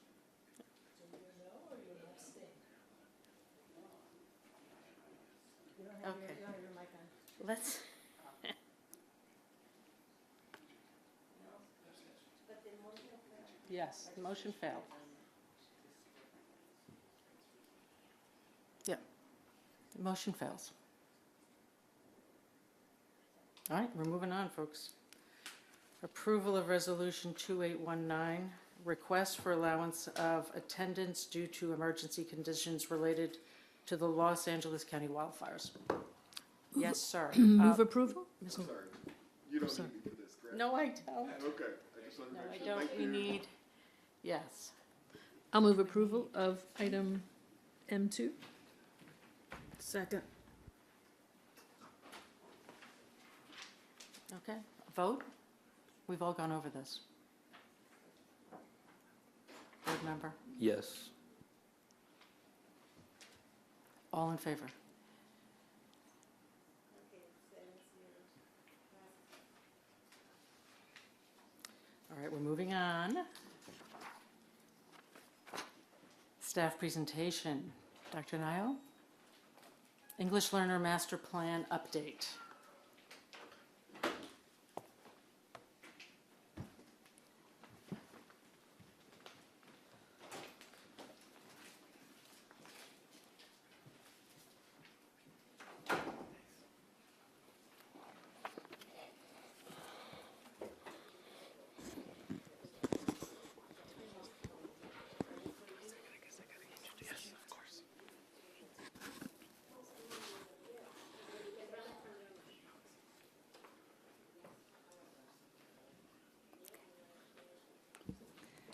Go ahead. Okay, Thank you. Good evening, board members and SLT. I'm Nadira Nayo, Director of Curriculum Instruction, Professional Development, EdTech, and I'm here this evening to introduce our coordinator, Mr. David Ibarra, to present the update to the EL Master Plan.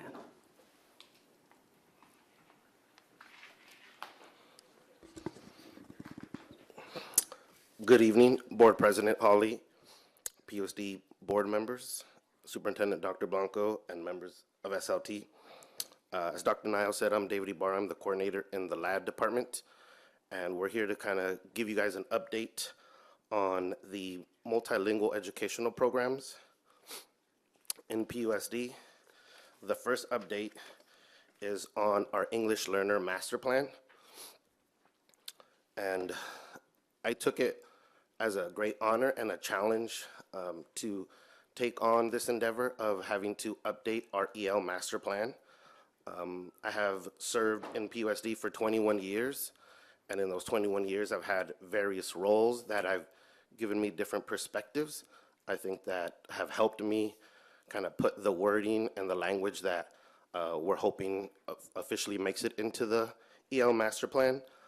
I don't know that everyone knows that I served at one point as the LDRT when we used to have LDRTs at Elliott Middle School. Yes, Ms. Kinney was a parent there. I also served as assistant principal at PHS, and one of my roles there at PHS was overseeing the ELAC committee. Then I became the principal at Blair High School, and as you guys know, Blair is home to the International Academy. It has the highest number of newcomers and ELs in our district. And now I'm proud to say this is my second year leading the department and overseeing the department. So the first update really is around the process. So in August of 2023, LACO and LMU created a pilot system, and PUSD was one of the 7 districts that was invited to participate in this pilot, where they would work with a team of about 3 to 5 people from each district. It was grant funded, so there was no cost to the district. We were expected to commit to those 5 sessions. And during those 5 sessions, it was really interesting because we got a chance to have dedicated time to study and discuss. And so some of the topics that we discussed: our vision and mission with our EL Master Plan and as a district, our identification and reclassification process. We did a deep dive into the EL roadmap, knowing that is definitely updated guidance and resources for all districts. We were able to look at case studies and that were guided by specific questions for us to analyze and compare to what we do here in PUSD. We had homework assignments that after every session we had to bring to our next session. And I think one of the key components of that study session is we were given opportunity to partner and brainstorm with the other 6 districts that were participating. And I think that gave us a sense of we're all going on this journey together. What are you guys doing? This is what we're trying. So that really helped. And then I think one of the other key components of that is we did a deep dive into 2 specific districts and their updated EL Master Plan. And the 2 districts that we used to compare what we currently have was Oakland Unified School District and Desert Sands Unified School District. So here's a diagram so you can kind of see kind of the visual of what the EL Master Plan will look like. It's going to be 4 different chapters, but when you compare to what we currently have, our current EL Master Plan, which was originally adopted in April 13 of 2017, then with a revision in 2019, currently has 9 different chapters. A lot of the information in the flow is a little bit choppy, to be honest, and so one of the key things that we had to decide early on in these study sessions is, do we just try to fix or update the language that we have in our current master plan, or do we just start kind of fresh? And after long discussions back and forth, we decided to just go fresh and really use what other districts were doing and apply the EL roadmap principles embedded within the EL master plan. So the 4 chapters that eventually will be in the EL master plan. Chapter 1, kind of some of the highlights of each chapter is the EL identification and the reclassification process. Chapter 2 are the different programs that we have for our EL students in PUSD. Chapter 3 is the family and community engagement process, looking at the ELAC, DLAC. And then Chapter 4, which is super important for us because it changes the way we evaluate our schools and our programs through a more consistent process. So as we look into a little bit deeper of each of the chapters, Chapter 1 really starts in how we identify EL students. I think it's been really interesting for me in this position to see how many of our staff and parents really understand that process. I think we all know once we have our EL student, but they don't know the journey that it took to get them classified as an EL student. So we've really spent a lot of time explaining that process. We've also updated our reclassification criteria. You know, about 3 years, no, probably about 2 years ago, the state took away grades being part of the reclassification criteria, and now it's teacher observations that took the place of grades. And so that's the heart of Chapter 1.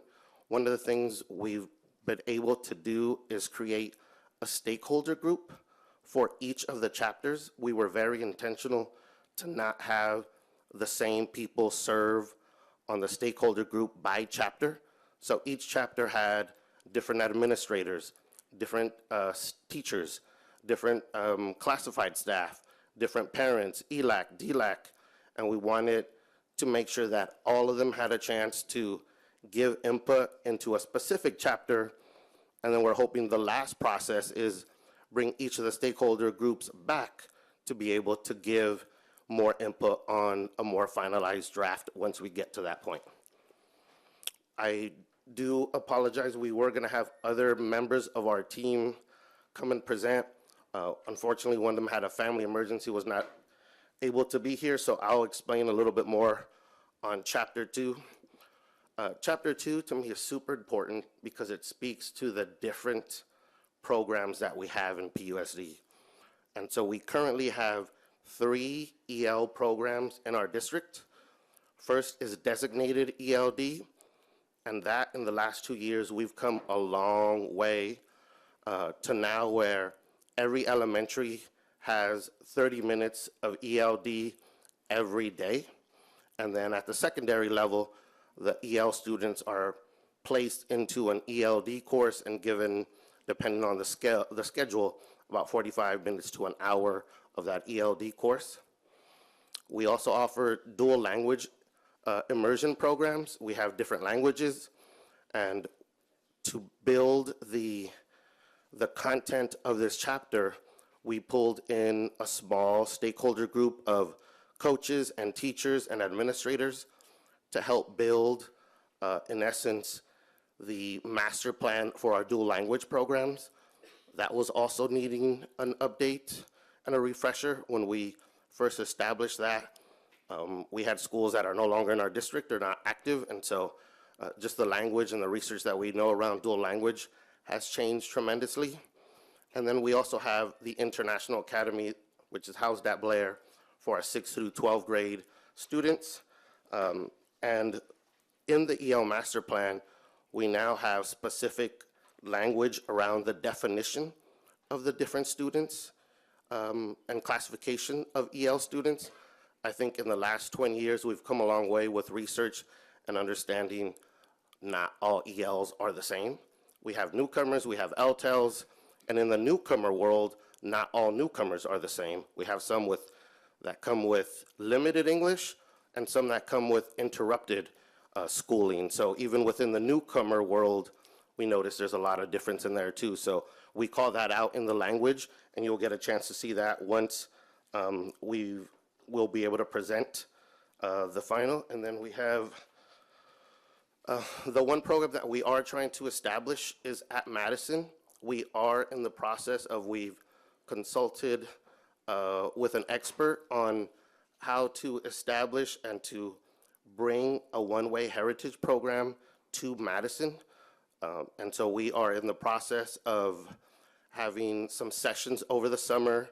There's a lot of legwork that we still need to write and have those discussions before we're ready to bring that to the board. But the goal is at the second semester of next year, we would potentially be able to pilot the curriculum and this one-way program at Madison with the hope of it growing and adding on a different year.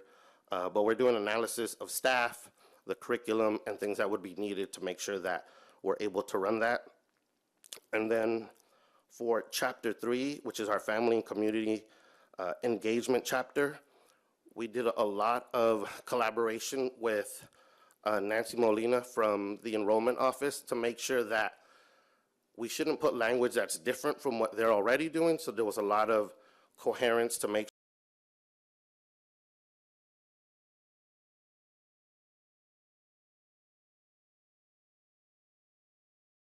sure that what they're doing is the same approaches that we would implement within our EL master plan. And kind of the two key components are DLAC and ELAC. We are currently in the process of updating our DLAC bylaws.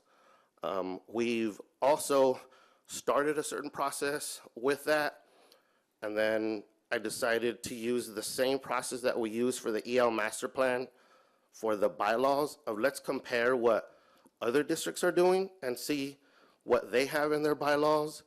Our bylaws, I think, were written in a time that is very different than I think we have now with our DLAC parents and our ELAC parents and our EL parents.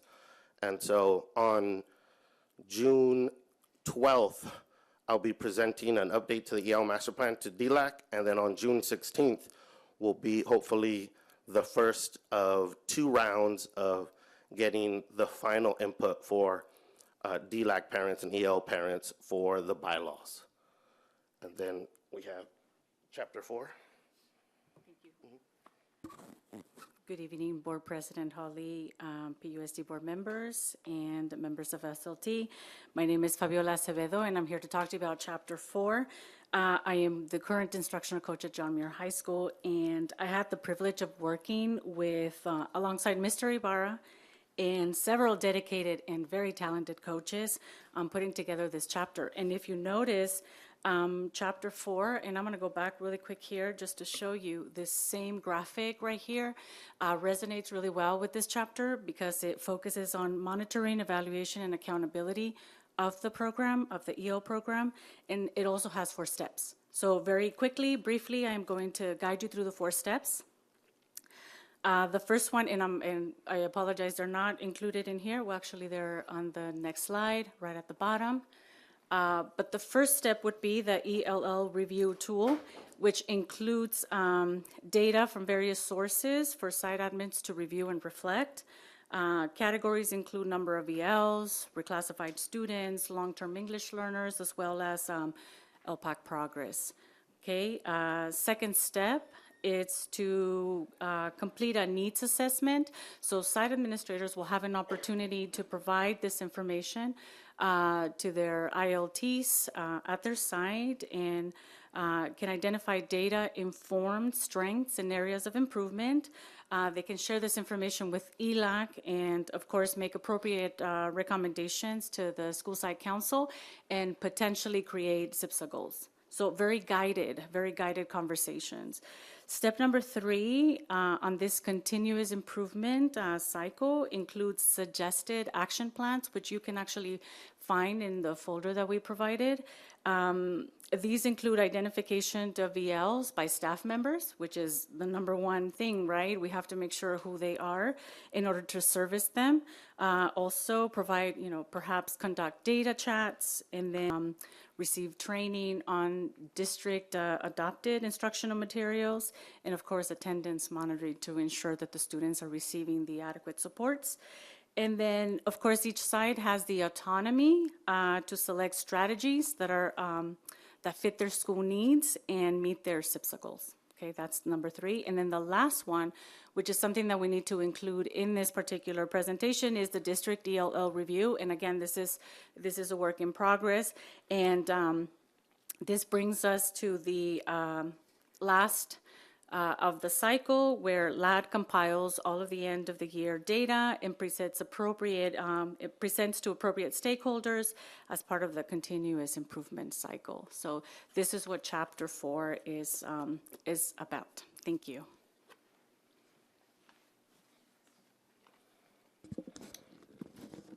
The next update is the program evaluation. So we have board policy 6174 that ask very specific questions that our department is responsible to provide our board to evaluate to see how our EL programs are doing. In that folder, we gave another copy of the printout so that you have that as well. And the board communique, it was shared in the board communique on February 21st.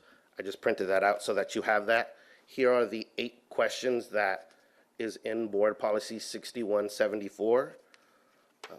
I did want to go over some areas to celebrate. I think there's a lot of momentum and positive EL data that we need to celebrate. And here you could see the different bullet points that have improved over the last 2 to 3 years. I did want to give a little bit of context for it. I think as we were going through this work and this analysis, the 2 words that kind of came to mind are coherence and collaboration. The work that LAD does, we're really trying to get away from just working in silos.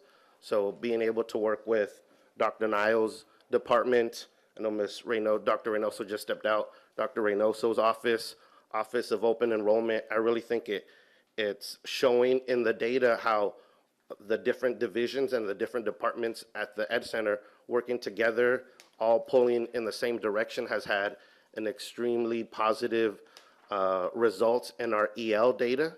I did want to call out the one that truly stands out is our chronic absenteeism. We know that if our ELs do not come to school, they're not going to have access to the high quality curriculum and instruction that they're missing by not being at school. With the help of Dr. Reynoso's office, we were able to cut that in half from 46% down to 22.19%. So we know if we can get them to school every day, we have a better chance of making them be successful. So at the same time, we do have some areas of focus, and our LTEL data is definitely something that it will become a focus. So when this dashboard data was released in December, we did implement a few things. We made sure that we trained all of our secondary teachers in the curriculum, help them have strategies that will help them with their ELD courses. I think another key, not only this year, but moving forward, is going to be we've implemented having our classroom teachers be the ones that help administer the LPAC. So instead of either an aide from my department or a sub, we're providing instead a sub for the classroom teacher so that the classroom teacher has the ability to administer the LPAC. And then I think another key component is we're currently developing, and we'll have it ready for the start of next year, an integrated ELD plan. I think we've spent so much time and we've made huge strides with our designated ELD, but designated ELD for an elementary student is 30 minutes a day. designated ELD for a secondary student is 1 period a day. So the next key for us as a district is really having a strong integrated ELD plan. So that's where content teachers use specific strategies to help the ELs in their classroom access that curriculum. And that's the next focus that we'll be doing as a department with each of the school sites. I am proud to say, so our students started taking the LPAC, depending on the school. Some started in February, almost everyone by March. Most of them have finished by April. We've started to get the results in from the state. It's trending, I don't want to jinx it, but right now our data is trending extremely strong, even at the secondary level. We do know as of now, we've had 18 seniors score a 4, so we're able to reclassify them, which is amazing that even at this last hour, they'll get a chance to graduate as an RFEP student and not as an EL student. So we're very proud of the work that we're doing. There's still plenty of work to be done, but I think with the support of other divisions and other departments, I think we'll be able to get to where we would like to be with our EL students. And that's it. Wow. Thank you. Thank Any you. questions? Yeah, we're going to open it up. Do we have questions? It's very impressive. Thank you. Questions? Dr. Velasquez. Can you explain how and what the model that you use for the immersion program supports, for the dual immersion programs supports EL students? Well, the heart of an immersion program is for EL students. It was created with an EL student in mind. Obviously, in PUSD, we're trying to be more intentional of how do we get more EL students in our dual language program when the program is, in essence, was developed for EL students. So I think getting them in the program, I think would be step number one. I think we've tried to be more intentional of getting maybe not all the kindergartners that we want, but once we get those families and students in our system, then we've been very intentional of marketing the program. I don't know that all the families truly understand when they come what a dual language program can help with their child, and so we've really been intentional of trying to open up different spots at different grade levels so that we can get more ELs in our program. Yeah. Can I speak to some of the curricular decisions too? So thank you for speaking to the sort of student body in immersion. The model that we are training into is translanguaging. So the use of both languages to reinforce the other.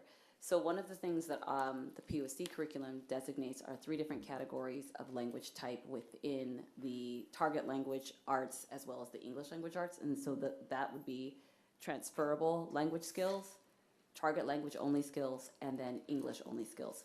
So where ELs who are not in an immersion program will get their designated time and then some integrated, that's how we sort of distinguish the designated language learning versus an integrated version when they do in the transferring.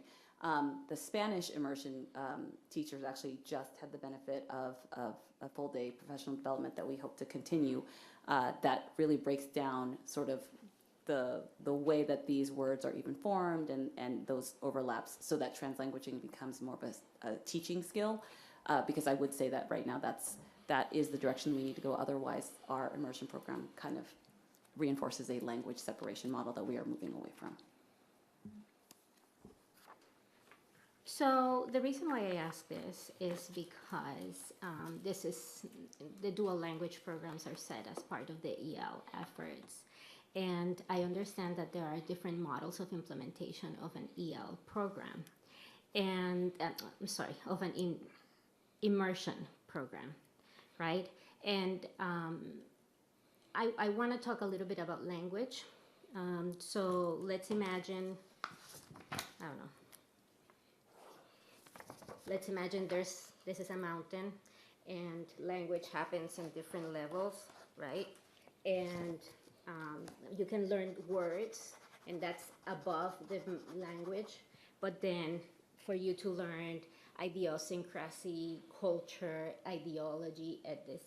So all of those things go hand in hand with learning a language, right? Because language communicates what it exists, and without getting into a long lecture about semiotics, right, it is important to understand that culture and language are related, and you cannot learn words and reading and writing without learning ideology and culture and values, etc., right? And so food and dress is like at the top level, at a very superficial level, and as you go in, right, there's a deeper comprehension of how language happens, right? So for example, I grew up in Puerto Rico, I learned English, but by living in the United States, I then become more familiar with the usage and get to a level of proficiency in the language that is deeper, because now I do know the ideological meanings of, or the values that accompany those words, right? I still cannot get idioms, but, and there's a lot of misinterpretation in some of the things that I say, but that is not my experience with the implementation of dual immersion in PUSD. My experience with dual immersion in PUSD is pretty extractive, and that means that you get a community that extracts the value of the language for their purposes of advancement in life, and leave the program without a cultural understanding or value of all of the elements that come with that language. And it's very worrisome, not only, enrollment and marketing and all of those things are important, and curriculum is important. But when we have ELs in our classrooms, in dual immersion programs, what are we doing with their expertise, honoring their, they are the superstars of that program. And if you ask EL parents, do you feel like you are the superstar of our dual immersion programs? I don't think they're gonna say yes. They're relegated.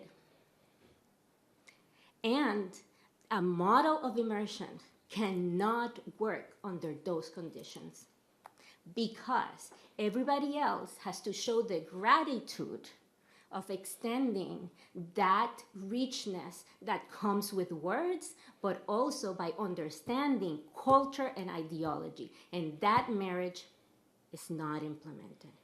And I hope that if dual immersion programs are part of the EL strategy, we have a significant rethinking of the implementation of our dual programs in all of our schools.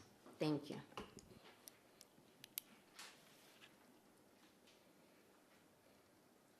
Anybody else?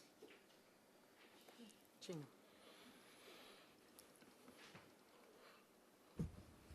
Thank you for sharing. I wanted to ask if there is any programming, inclusion, or recognition of the needs to serve our standard English learners and our students that need academic English mastery. Yeah, that definitely is a component within the EL master plan that we're looking to explore and expand upon. We've been looking at, for example, LA Unified. What do they have? What can we realistically bring into the PUSD world?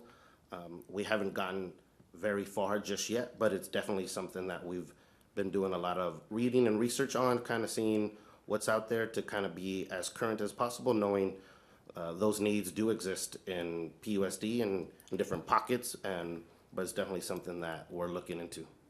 Just want us to continue to keep top of mind the need for language mastery. Yeah. And it shows up in lots of different ways. Absolutely.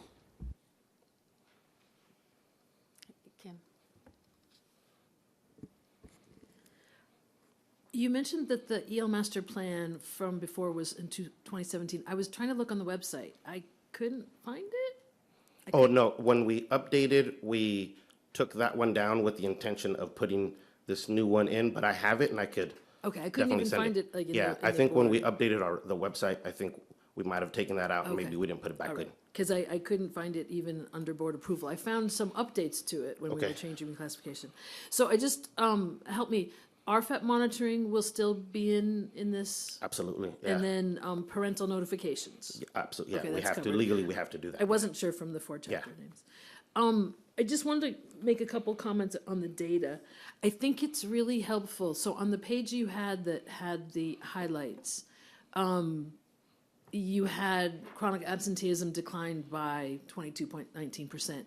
I think it's always helpful to say declined 22% from this to this. That just helps us kind of gauge where did it Absolutely. start from, that kind of thing. So And would that is be- in the board communique, and one of the graphs explains it, but I'll add it to this for sure.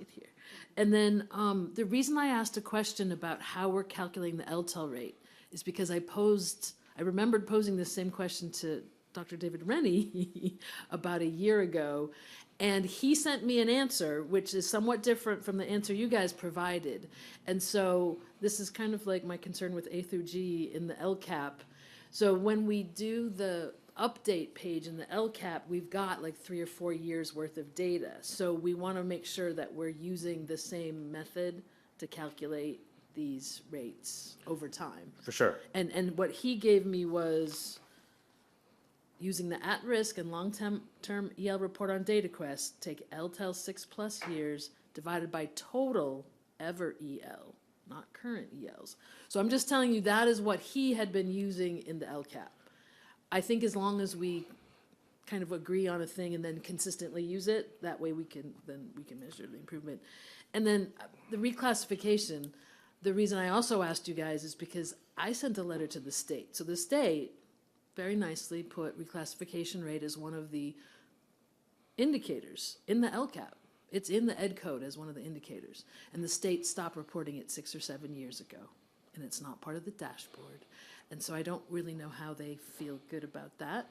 But they keep saying they are going to start publishing that data again, but they haven't. So I said, well, but in the meantime, data people at the state, how would I calculate a reclassification rate? And they said, oh, we haven't written those business rules yet. So I said, but they said, you can go to this LCAP report, this CalPADS report, and get the RFAP count. I'm like, I'm not having trouble finding the count. I'm trying to just figure out how to use a rate. So I noticed again that your rate is everyone who took the summary LPAC. So we're excluding the kids who are taking the initial. The initial just classifies them as an EL. I understand. Yeah. But what we used to do back when we were calculating this is we took everybody who was an EL on norm day, which would have included even the kids who had initially been identified. And then we divided, the number. But again, that was going October to October. So they've kind of changed everything without giving us a new way to measure it. So again, I think if we pick a way to do it and we then are consistent, what I would say is, our LCAP has 30% as our goal for reclassification. And I think that if we're going to leave out that chunk of kids who have just taken the initial, I think that is a pretty good goal. So we're not there. So, or we can rethink about it, but that is the goal. Helen's giving me little worried eyebrows. That is what our stated target is in our goal 6 or 7 or whichever one it is. And then just lastly, number 5 on the page right before this one, for language acquisition programs that include instructional language other than English, student achievement in the non-English language. So what I'm expecting to see, I think, for Spanish, I'm expecting to see how we're testing the kids learning Spanish. I don't know that we've had some of that data, so some of the past reports haven't included that. For the Mandarin program, how are the kids testing and performing in Mandarin? And I just don't know that we've seen a lot of that. And I know that there's been some difficulty maybe with testing instruments, et cetera. Yeah. But I'm hoping we'll start seeing that going forward. And that will be and is in the new updated EL master plan that still hasn't come out, to use Apple as our instrument to be able to give that data. But hopefully we'll find something to measure French and Mandarin as well. Because, I mean, that's what this is asking for, right? They take the Apple as well. Oh, Yeah. I'm so sorry. I Yes. assumed it was only for Spanish. No.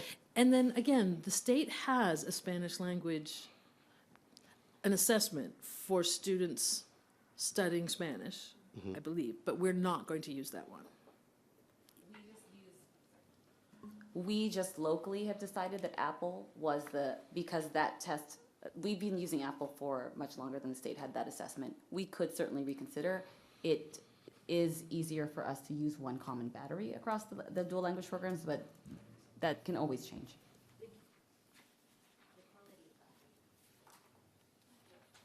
Ms. Fredericks? Thank you. Thank you for your presentation. Sure. 2 questions. One is, I like that you are trying to not be in your silos. I'm like, that's always great. Does that mean that from moving forward, there's going to be sort of more cross-departmental collaboration on a like daily level, on a regular level, frequency? And then secondly, you mentioned that you modeled the EL plan off of Oakland and Desert Sand. So can you provide a reason why those particular districts? To your first point, yes. I know Dr. Reynoso's back, so I'm intentional, and she's invited me to be part of meetings on a regular basis so that we look at attendance data and obviously filter to EL. So that work is already on a consistent basis. Might not be daily, but it's definitely consistent. And as to your second point, when we were part of the cohort with LMU and with LACO, those were the 2 exemplar EL master plans that they shared. So we just thought, hey, they've done the work. It's considered good work. Why not incorporate elements that we can definitely use within our district? Anybody else with a comment?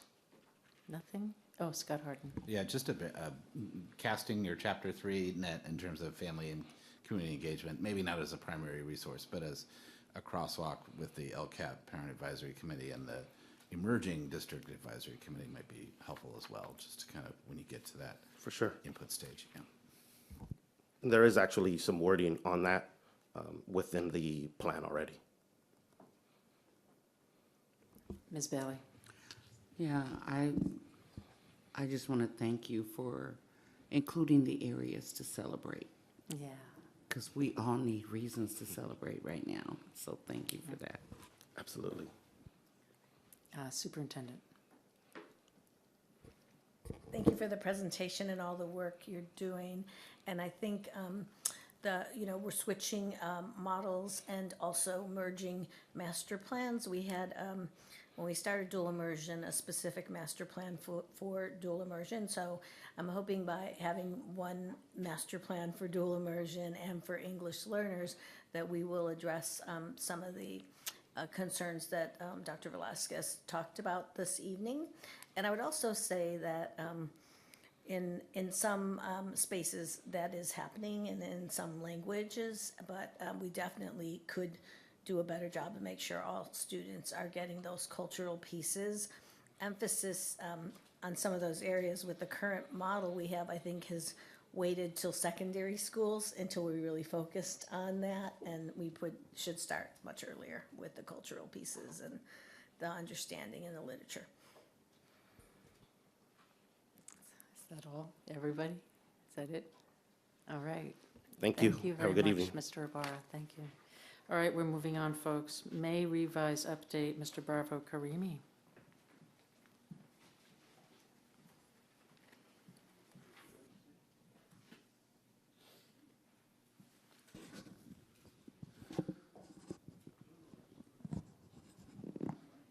All right, so the May revise was just released last week, which means we are here on our fiscal timeline. You'll see where we are in May, where the governor releases an update to the proposed budget for 25-26. Just as a reminder of where we left off at second interim, which was back in March, this is just a multi-year projection where we took out the fire-related insurance revenues as well as expenditures to show what our MYP would have been without those kind of unique and one-time revenues and expenditures, which showed that while we made significant progress since first interim in terms of reducing our projected negative ending balance in 26-27, that we still had some work to do. So these are just the key points. Again, this is information that was shared at second interim, which is that the proposed ADA hold harmless for PUSD, while extremely important and helpful, is not sufficient to offset the negative impact of the lower unduplicated pupil percentage on the LCFF revenue. Again, the actions taken by the board and the district already have made a significant impact on the multi-year projection, but more work is necessary moving forward. This is a quick overview of the budget outlook at the state and federal level. So this is really pretty unchanged since the January proposed budget. Just before getting into some of these details, the big picture is that the main points in the January proposed budget, some of the proposals for one-time funding and other programs, are relatively unchanged. Some of the dollars are a little bit smaller overall, but generally it's a pretty similar look as we had in January. So a lot of these are going to look familiar to you as a result. So there's the full name is the Student Support and Professional Development Discretionary Block Grant. For short, it's a discretionary block grant. The proposal is to make it, even notwithstanding that very long title, fully discretionary, meaning it can be used for any educational purpose. It is one-time money. Also included, which was in January and still in May, revise, is additional funding for Learning Recovery Emergency Block Grant. Also one-time money, increase to the TK add-on for 25-26. So this is an increase in the TK add-on in LCFF, which is meant to fund the additional staff necessary, given that starting next year, the student to adult ratio in TK will be 10-to-1 instead of 12-to-1, which obviously means we need additional staff. But that funding in the proposed budget is for 25-26 only at this time, even though that increased need for staffing to maintain that lower ratio is ongoing. And then finally, the PUSD ADA hold harmless is still in the May revise, which is what we expected. On the negative side of what's in the May revise, the COLA for next year is lower again. So it is now 2.30, down from 2.43, and 2.43 is what it was in the January proposed budget. This is formula-based. There's a formula that determines what the COLA is, and based on those different factors that get put into the COLA, it is lower, which obviously has a negative revenue impact. In terms of federal funding, obviously everyone's aware, you read the news, you're seeing all these executive orders coming through. There is substantial uncertainty with respect to federal funding, but our assumption is that current funding levels will continue. Our fiscal outlook is basically the same as it was a couple months ago when we met. Our enrollment continues to decline each year. The one-time COVID funds have been fully expended. After many years of surpluses, we had a operating deficit in the general fund unrestricted last year for the first time in a long time. And one of the big factors impacting our LCFF revenue is that our unduplicated pupil percentage is almost 4 percentage points lower this year than it was before.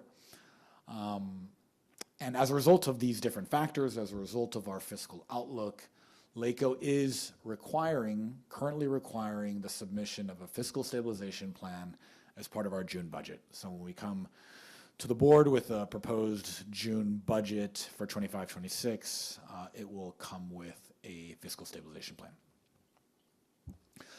All right, so a lot of this I covered. Here's a little bit more information. So the LCFF COLAs in 25-26 next year and 26-27 the following year are both lower than what was in the January proposed budget. So both the COLA for next year and the estimated COLA for the following year are lower than in January. That's obviously going to have a negative impact on our revenue. There's the increased LCFF TK add-on for that 1 year only for 25-26. There's the discretionary block grant that I mentioned a moment ago. It's $1.7 billion statewide. We don't have a firm estimate yet of what it'll mean for PUSD. And then the Learning Recovery Emergency Block Grant is a little bit less than $400 million statewide, and we also don't yet have a firm estimate of how much we would be receiving at PUSD. This table shows what both the School Services of California and LACO are recommending about which of those things in the May revise we should include in our June budget, and which are the things that we should not include in our June budget. So the 2.3 COLA for 25-26, of course, it's the statutory COLA. It's a done deal, if you will. All the factors that go into calculating it are in hand. So both SSC and LACO are saying to include it. And the TK ratio LCFF add-on, this is the increase in the TK add-on. There's already a TK add-on. The proposal is in 25-26 to increase the amount we get per TK student. Both SSC and LACO are recommending it not be included in the June budget. If it ultimately is in the state's enacted budget, then of course we will get the money, we will reflect it, but right now we're being advised not to reflect it in our June adopted budget. And the same goes for the discretionary block grant and the additional Learning Recovery Emergency Block Grant funds. Both SSC and LACO are saying, at this time, do not include the revenues in our June adopted budget. I don't think it's because they think they won't be in the final state budget. It's just that there's some risk in including it in our June adopted budget. And so again, both SSC, these fiscal experts, and LACO, who ultimately has to approve our June adopted budget, are both saying, do not include the TKL add-on, the discretionary block grant, and the Learning Recovery Block Grant funding in our June adopted budget. So at this time, based on that guidance, we do not intend to include any of those revenues in our June adopted budget. If that guidance changes, we'll let you know when we come forward with the June adopted budget. So here are the major assumptions from the May revise. So first, some PUSD assumptions on the top. Our ADA assumptions are unchanged from second interim. You'll see there that our current ADA assumption for 25-26 is the same as 24-25, not because we expect the actual enrollment and attendance to be exactly the same, but because we are expecting the ADA hold harmless to be in the enacted budget. On the bottom, you'll see the statutory COLA assumptions, which I mentioned before. You'll see the May revise on the third row of that bottom table. You'll see that the 25-26, again, it's 2.3, down from 2.43 back in March at second interim. And the 26-27 is now estimated at 3.02, which is a half percentage point lower than at second interim. What you'll see we've added now is, for the May revise, the estimated COLA in 27-28, which is 3.42. 27-28 is included now because when we come back to the board with our proposed budget for 25-26 in June, we will include 27-28 for the first time in our multi-year projection as required by law. Some additional assumptions, as I mentioned, overall, the COLA is lower next year and the year after. The TK add-on is proposed to increase by $2,397. But what you see at the table below is the updated estimated LCFF revenue, which does not include the higher TK add-on, again, because SSC and LACO are advising us not to include it. So you'll see even just a couple months later, after the second interim, our LCFF revenue is lower next year, the following year, and the year after, all attributable to the lower COLAs. So obviously the impact in 25-26 is pretty modest because the lower COLA is only lower by a little bit. 26-27, given that it's a full half percentage point lower than in second interim, it is almost $1 million impact. You'll remember second interim was lower than we were reflecting earlier. So it's been kind of a steady trend where the COLA has gone lower and lower. Finally, these are other assumptions that we have. The major assumptions in our budget I'm not going to read through all the different assumptions, but you'll see the STRS rate is the same, 19.10. This is the amount for every dollar of salary that we pay a certificated employee that's in STRS. We as the employer contribute 19.1% into the pension system. And then the PERS rate is right below it. The PERS rate is actually a little bit lower than last time. And so the PERS rates, these estimates that we've received, are just a little bit lower than they were before, which means that we'll be spending a little bit less in terms of our employer contribution for classified employees that are in the PERS pension system. We mentioned before health and welfare. So the health and welfare assumptions for 25-26 are at 8%. This is the year-over-year increase in our health and welfare benefits. This is based on the estimated rates we have for our health insurance primarily. So this is for our health plan. So it is a pretty substantial increase in our cost. For a few years, the year-over-year increases in health benefit costs were a bit lower, particularly during the pandemic year for a number of reasons. 8% is relatively high year-over-year increase, so that is going to have a material impact on our expenditures. And then in the out years, you'll see 5% is assumed. We don't know what the increase in health and welfare costs will be in 26, 27, 27, 28, but we are assuming right now 5%. That's just a quick summary, and happy to answer any questions, but of course, much more to come in the June budget hearing. Thank you very much. Does anyone have questions? Mr. Harden? You know, I think we've said this a few times, and I think we all know it to be the case that we're going to have to re-engage in the fall the community, and especially the formulated Superintendent's Budget Advisory Committee. But, you know, just as we go through that process and back out the other side of it, to educate the public at large that we're not out of the woods. We've said that, we know that, but what the impacts are, you know, once we make further cuts next year, what does that mean for, you know, programs for staff at schools and things like that. And I think getting ahead of that narrative helps us in being in control of it, and making sure the public feels that we are considering all the alternatives, but that we have to do this for the various reasons we've stated. Yes. Ms. Kenny? On your fifth slide, you showed first interim and second interim, and you mentioned the amounts received from insurance. What would you say is the total amount that we received from insurance this year as reimbursements? I think it's in advance. I don't remember the exact figure that was reflected at second interim. I think it was $60-70 million that was reflected at that time. And it looks like we've encumbered like 28, 27. Okay, so we're using it. Yes. On the slide with the enrollment and the ADA and the COLA,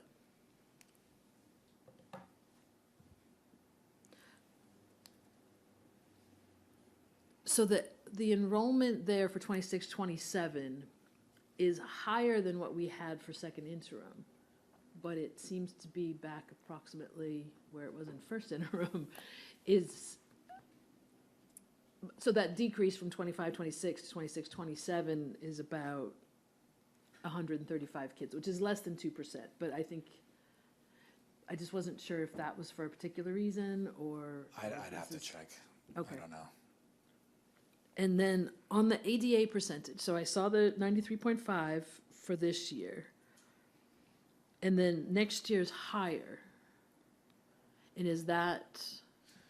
It's just a function of the because current of the hold ADA harmless being higher. Okay, Correct. so it's because of the hold harmless. Correct. So when I see the 92.7 as lower, because I know we're working on chronic absenteeism, so that's why I was surprised that we thought it would go down again in 26, 27. Yeah, so the June adopted will have a clearer view.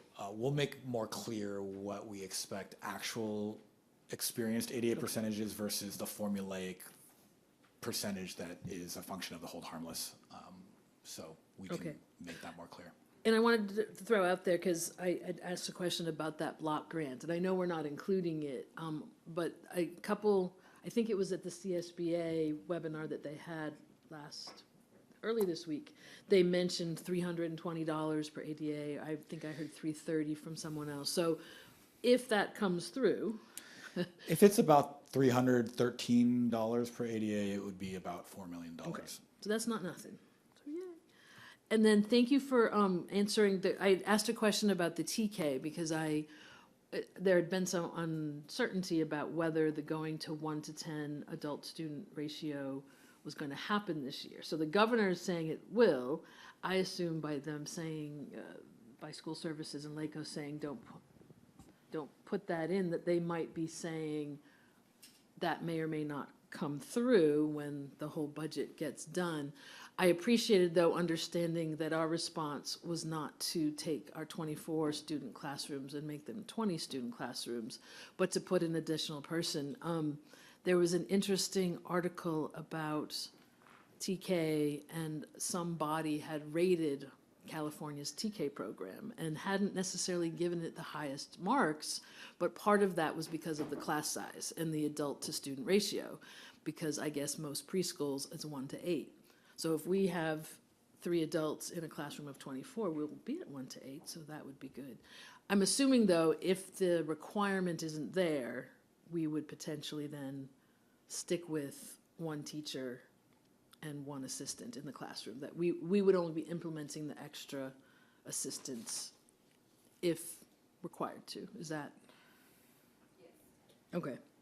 And then I'm assuming that, I meant to look up the cost. So do we have, I don't know whether what the state's going to give us as extra will cover our cost. So I'm assuming it's like 20 some, low 20s. That's how many classrooms we have across the entire district. Yep. And so whatever those individuals cost, it'll That's be exactly 20 right. times that. Okay. The additional TK add-on revenue, if it comes to pass, will be very similar to the cost of the additional aides necessary to have 3 adults in every classroom. And you said, though, it's for 1 year. It's not ongoing. The revenue, that's right. In the May revise. Okay. What we know so far. Correct. Okay. Thank you. Anybody else? Yes, Patrice. Ms. McKenzie. So, in summary, our charge is to continue to be cautiously optimistic and to continue to be conservative in the way in which we are allocating expenditures. Yes. Okay, so we'll hope that we get a little surprise with the block grant. I hope that revenues are higher. I think that, I think a question that I have is, because of potential for decreased property taxes, is there a commitment from the governor for how long they're going to hold us harmless past 25, 26? Because we're going to see a decrease in property taxes for many, many years. Yeah. Past 25, 26. And through no fault of ours, we shouldn't continue to take a hit financially for revenue for that.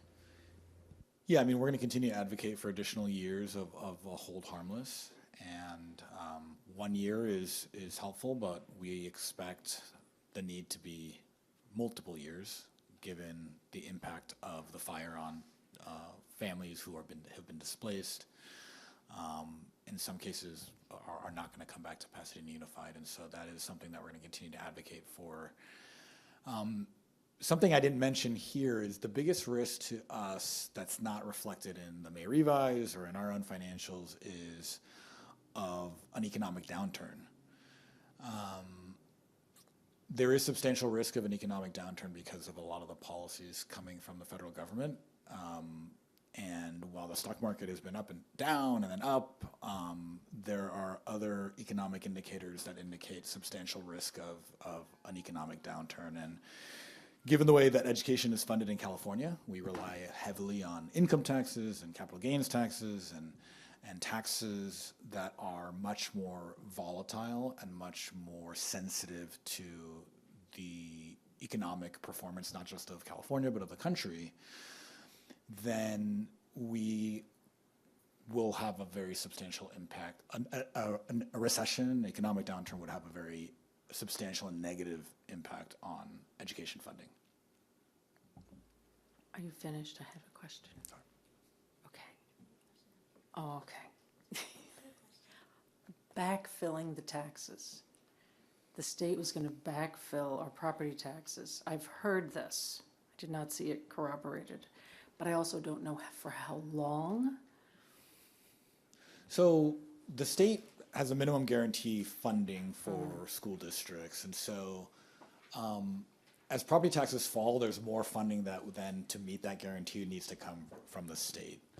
That's separate from the hold harmless, which is holding us harmless from loss of enrollment. And so that is what we have for 1 year right now that we're advocating for additional years.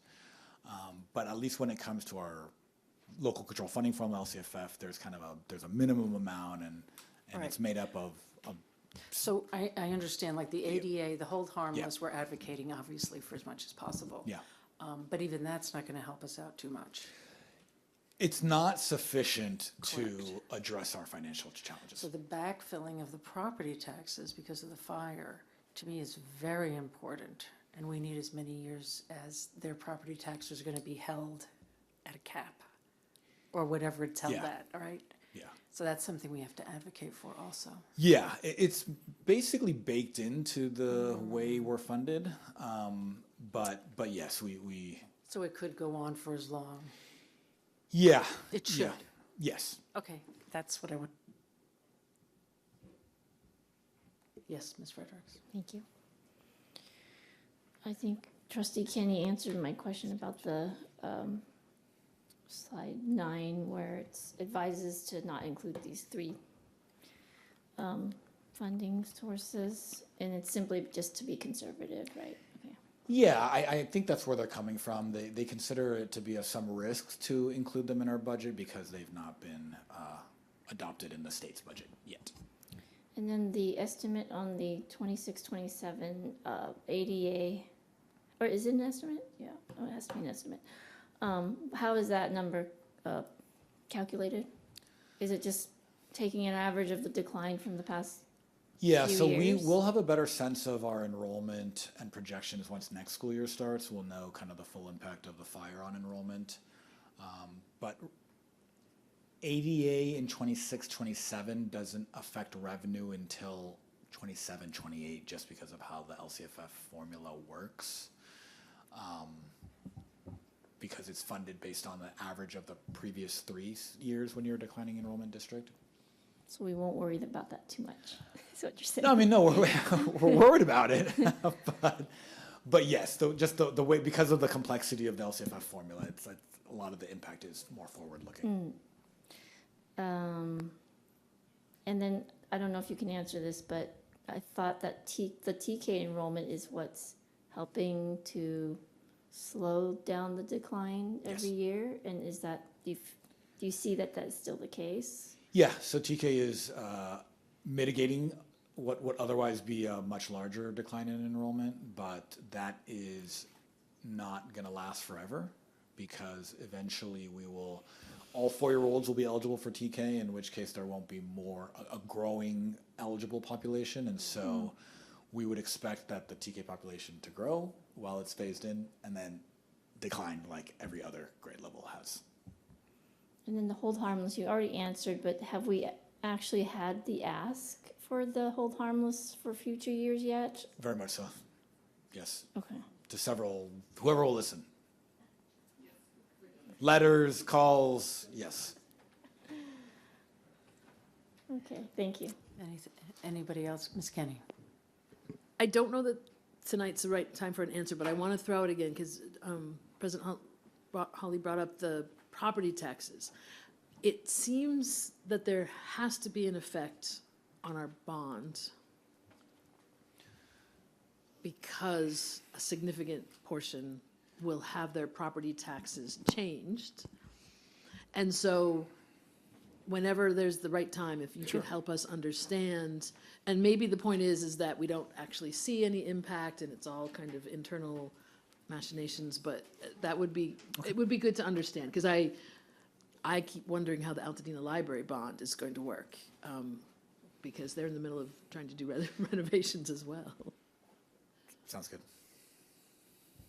Anything else? Are we done? Well, you here? don't sell all your bonds at one time, so I think if incrementally, the ones that you have, like the revenue will come in spurts, and by the time we need additional dollars, there'll be additional stabilization, and that'll balance it out, I think. Yeah, we can certainly bring it to a committee or board, an update on the impacts. That sounds like a Friday Great, even better. dissertation with lots of graphs and Sold. numbers. All right, if that's it, I'm going to wrap this up. What do y'all think?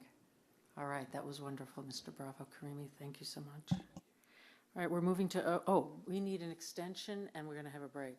Do we need an extension? Yes, I think we should, don't you think? 10 to 10? Somebody want to make a motion for 11? Anyone want to, what? So moved. 11? Second. All in favor? It gives us a buffer. All right, and then we're going to take a 5-minute break. Opposed? To a break?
let's keep going. So we're going to move to board committee reports. No? Yes. Okay. Brief report, governance handbook. That's our committee. Ms. Fredericks, Mr. Harden, we're going to have a draft for the board in a few days. It's just a draft so that we don't get too far ahead of ourselves and have everybody say, what is this? So that's what we're going to do. And so that's my report. Anybody else? Yes, Ms. Kenny. Real quick, we had policy meeting on May 5th, and so you see the results on tonight's agenda. I just wanted to mention two things. In order to save staff time, that we made an exception for the short consultant form for any SPED consulting contracts that are under the delegation limit that are for IEP services or settlement agreement services. So, and I meant to tell Sally or someone in close, so I did mention it to Susie, but please let them know that they don't have to put those on the short consultant form anymore. And then I just wanted to reflect, we did have a fairly robust conversation on the student board member bylaw. So we're moving ahead with the changes so that we can capture our current practice that's different kind of from the CSBA sample and the existing law, and that the student assembly does want to work, and he mentioned it, on possible suggestions to further change it. But we wanted to move forward and at least incorporate what we could now. And we're trying to have another meeting maybe next week, but I'm not sure staff has been able to work on some new policies, but maybe in June at some point so that it happens before August, because I think we have a little bit of a backlog, not a lot.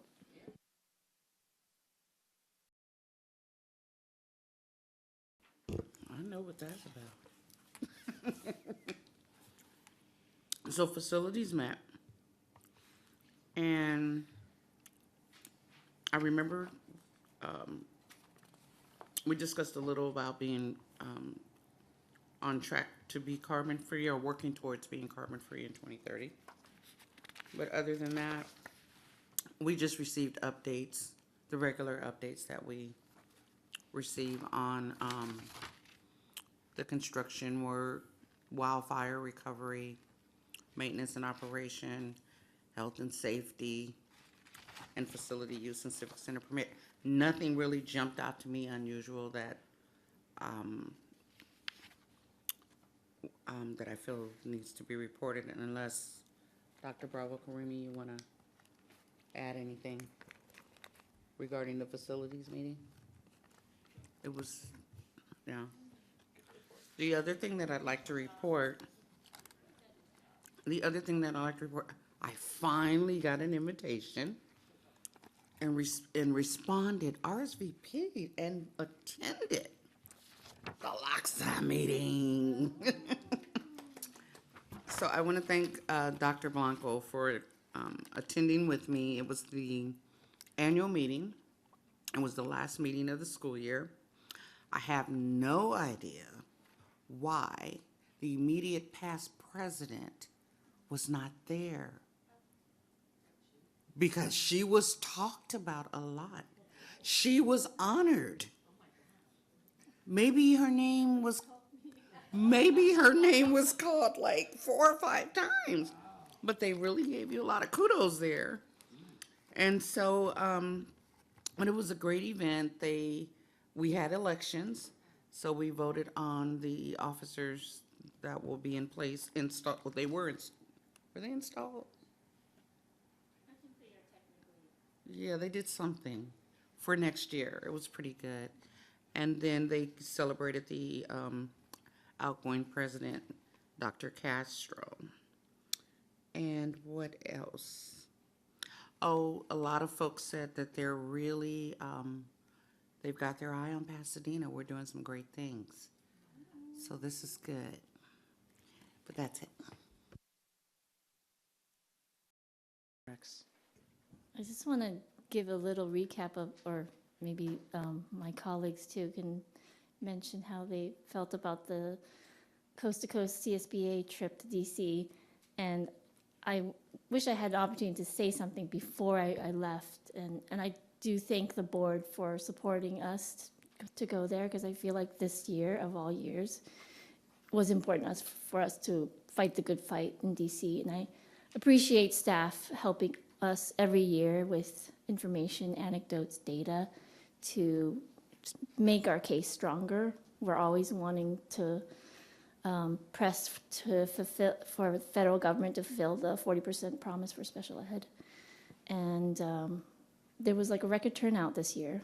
And we all know in California that a lot is on the line. So I really appreciated the solidarity that we all went together. So I don't know if any of you, and I had the opportunity to, Trustee Hardin and I had the opportunity to meet with a Senate committee called HELP, acronym, standing for Health, Education, Labor, and Pension, the Senate side of committee. We've always met with the Congress. It's, you know, our rep is Judy Chu, and we all know her. And so this time we met with her as well as that Senate committee that. And I think that was a hugely productive meeting and a lot of learning from staffers that represents both sides of the aisle. So great conversations. The other thing that I would add is that one of the priorities from CSBA was around education, workforce housing, and the desire for there to be, you know, dollars set aside at the federal level and include school districts when they're talking about advancing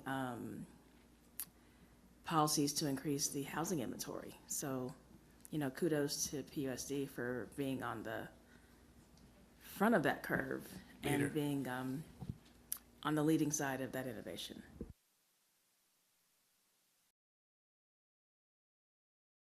That's right. I'm in charge. Sorry. All right. So we're done here, right? Everybody's done with their little thing. We're going to move on to consent agenda. Does anybody have any polls or sweep? Ms. Bailey. So I just have a correction on P2D, I think. Okay, so let's pull P2D for a question. Yeah. And Ms. Kenny? I'd like to pull P4P, Board Report 138B. Do I get a P4P, and what was the other one? 138-B. Dash B. And, all right. Oh. It's a board report number. All right. We have P2D and P4P. P4L? P4L. P4L.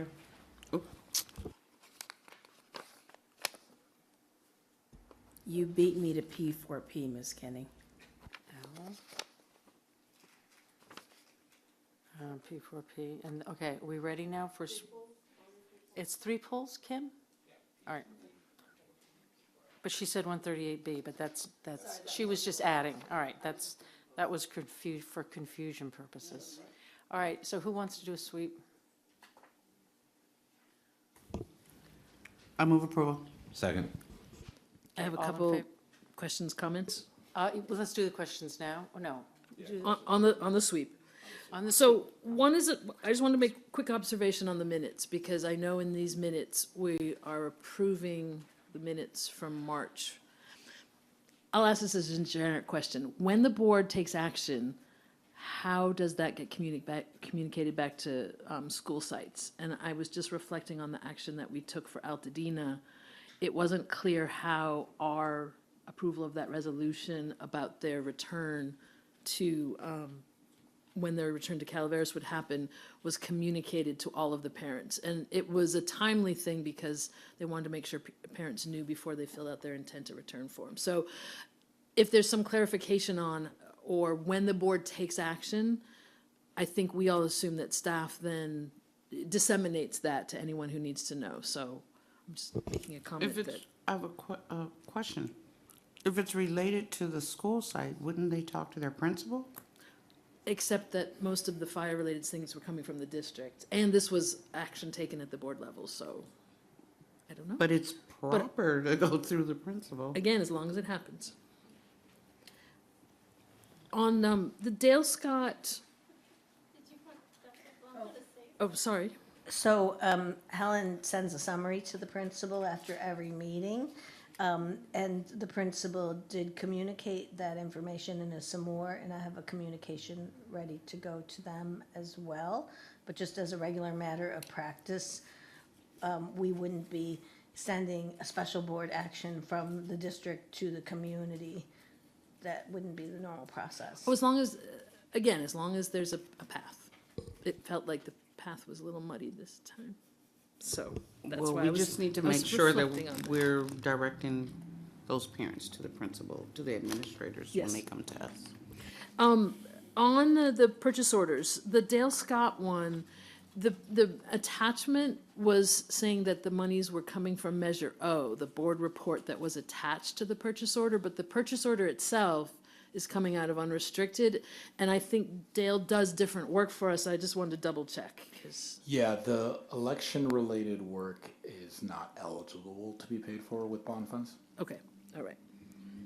And I'm wondering if my fellow board members, I have on the paper contract, which is P40, I was wondering if the board wanted staff to give us an impact report at the end of the summer program to let us know if that contract did what we were expecting it to do. I mean, I think you guys are gonna do one, but maybe not. But if so, could that come to the board? Okay. Yeah, we plan to give you an analysis of the summer program learning outcomes anyway. Paper can be included in that, just usage. Well, and I know some people, I know there's a continuing dialogue about the effectiveness of online tutoring, so anything we have that bolsters our use of it would be great. And then someone asked a question before the meeting that made me wonder about this. The positions for the teachers that are being part of the SIGDIS, I assumed we've gotten marked as SIGDIS and we've had to put aside the money, I thought for 1 year, but it sounded like the positions were going to be for 2 years. And is that money, do we have to do that move of that money out of IDEA and spend it on gen ed for 2 years in a row? So it was originally for the first sanction period. We are now in we have gotten a second sanction period. Okay. I had not realized.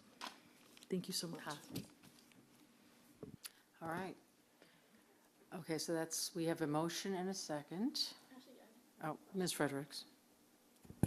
The two positions on the bottom, do we know, anticipate how many years that is? They're temporary positions, right? So, or does it have to keep coming back to us every year, or how does it work? We were generously provided with a donation from PEF. The donor is invested in wanting to continue this work, but since they are new positions as a result of Eaton Fire, we know that this is probably going to be years to come. So we will be monitoring this. They are also expected to be at the sites where we're getting the most referrals, where there was the most loss. And out of just abundance of precaution and support and also prevention and reaction to what we're seeing, the donor is interested in wanting to go year by year. We'll be talking with Dr. Canal on how to navigate that, because it's not technically a grant, but we'll be working with his team to decide what will be best. We do have a fluidity of funds that keep rolling in, and then a bunch of grants that we're writing also. So even if they didn't get funded through that source, we may be able to fund it through a different source. All right. Yeah, I didn't know that was PEF, so. We have not yet received the money from the donor yet, but we wanted to make sure that we were ready to go with HR, so that the minute the money came in from the donor, which should be in July of 25, we were ready to roll.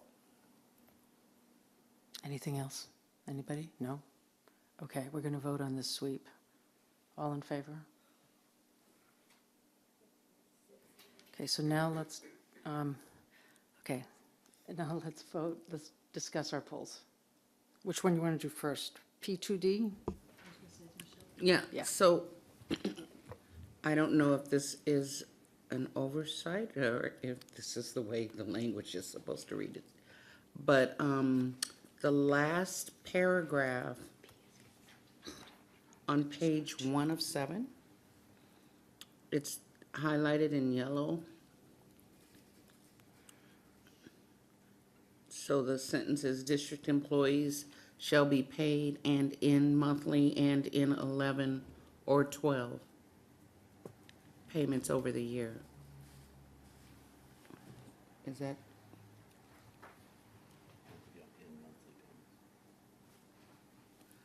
I think there may be one too many ands. It's not elegant. No, it's not right. It's not about being elegant. We need to correct the language. Oh, paid in. I don't know if it's trying to say, well, we're going to pay them. And then here's how we're going to pay them, because maybe it wasn't clear we were going to pay our employees. No, I'm just kidding. Because it's late and I get to make a joke. I'm sorry. Can we You want that? amend it? Yeah. So are we just taking out the and? Just the first and. I'll move approval, removing the first and in the last paragraph of page 1 of 7. I'll second it. All in favor? Yes, okay, Mr. Harden and then Me, yeah. 6-0. All right. Now we're going to P4P. Kim, P4P? P4L. Should we do P4L first? Sure. P4L. So I'm going to ask that we either table this item, because I have some questions. This is the Paradigm contract. I just wanted to know if we had an opportunity to vet any other organizations who provide similar work. What I understand is that Paradigm is really good at doing our LEA BOP work and really good at doing our MA work, but not so much in the expanded CYBHI landscape. There are some school districts who are using... Explain those acronyms. CYBHI? California Youth Behavioral Health Initiative. And I forget the LEA BOP. It's the local education agency. Drawing a blank on the BOP. Building option program. Sounds good. Yes, thank you.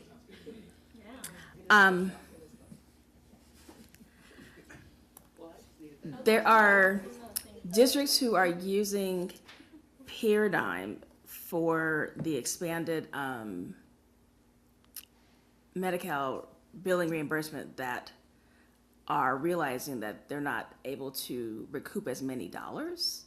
And with us being in a situation where we need as many dollars as possible, I think we should be open to looking at opportunities to expand the number of dollars that come into the district. Per your request and recommendation, we did meet with TAD Health. They were a great organization. Our team met with them last week as an option for billing. They only do CYBHI, which in our district, we have a mental health and we have health programs. So for us to build, if we were to look at this and have 3 different billing systems, that would not be best for us, but we are trying to see if right now, just to get up off the ground before we meet with all the others that have come our way. We love Paradigm. Todd Health was also wonderful as an option, but as an internal team, we're trying to see what's going to be best. And you're absolutely right. Being able to get the most money was exactly what I said when I've gotten off the phone with both of them. And so we also need to think about the infrastructure in which we design and input all of our information in order for it to be reimbursable based on the services. So it's not just, yes, the money would be nice, but I also have to think about all of our employees that are using the different systems. So our mental health team uses Exum, programs use Paradigm. So we're trying to navigate what is going to be best for us in the long run, hence the reason for CYBHI also. So if we end up having to use multiple sources, we will, but we are sourcing them out right now. And I get that it might be a little bit clunky, but being able to fund, having dollars to expend for expansive services is recommended. And if I would share some advice if you want to just talk to some of their districts. Santa Rosa is a very similar sized district to us. They are using Paradigm and TAD Health. They also had a fire in 2017. There are definitely a lot of parallels to sort of where they are, where they're trying to go, and where we are trying to go. Similar size district as well. And San Diego has also made the decision to move to TAD. And again, I'm not necessarily just sold on TAD. I'm just saying that if there's an opportunity to bring in additional dollars, we should be looking to maximize the dollars that are coming in. And in an RFP environment, heads and shoulders above, the services seem to be more expansive than what Paradigm can offer. So if there's not urgency on us acting on this, I would just ask that we think about maybe we can pause and reconsider other options, if that makes sense. Absolutely. We're just also having to take into consideration that if we were to use 3 different sources, they all require service fees, and so we don't want to be using 3 different sources and then depleting the reimbursable amounts also. So we're in the investigation of really trying to figure out what's going to be best for all parties here in PUSD to get the most money. So, but we appreciate your recommendation to meet with TAD Health. Yes, Mr. Harden. What is the critical path to a decision? I mean, how urgent are we, in fact? Do we have the summer? Well, we need Paradigm right now to keep health now. programs up and running. Okay. Until we make a decision to kind of do our crosswalk of all of them to see if, in fact, we can switch over to TAD Health for maybe just mental health for our records in order for them to be billable. Again, this is also new for us since we just received the funding, so trying to source out the best. But TAD Health only does CYBHI. So for us, that would limit all the other options we have that we have to keep records for. Julie, so Paradigm, at least what you're saying is, in a regular year, if there wasn't this new system, the CYBHI, we would just be renewing Paradigm. But we are asking them to also do that new section for us, and that's the one they want to charge us the startup fee for. And so that's what the board report says. Okay. So, and normally the board report for this company says there are no fees because, et cetera. I mean, they're paid out of the reimbursement. So what you're saying is we kind of need to push the button now for them and pay the startup fee, even if we decide later that we don't want to use them. Yeah, it's right now just to keep everything moving along until we make a final decision if other billing services are going to be best for us. But I'm trying to take into account 3 different programs. And they're very different in how they source their information. And we want to make sure that it's also not taxing on our employees' information.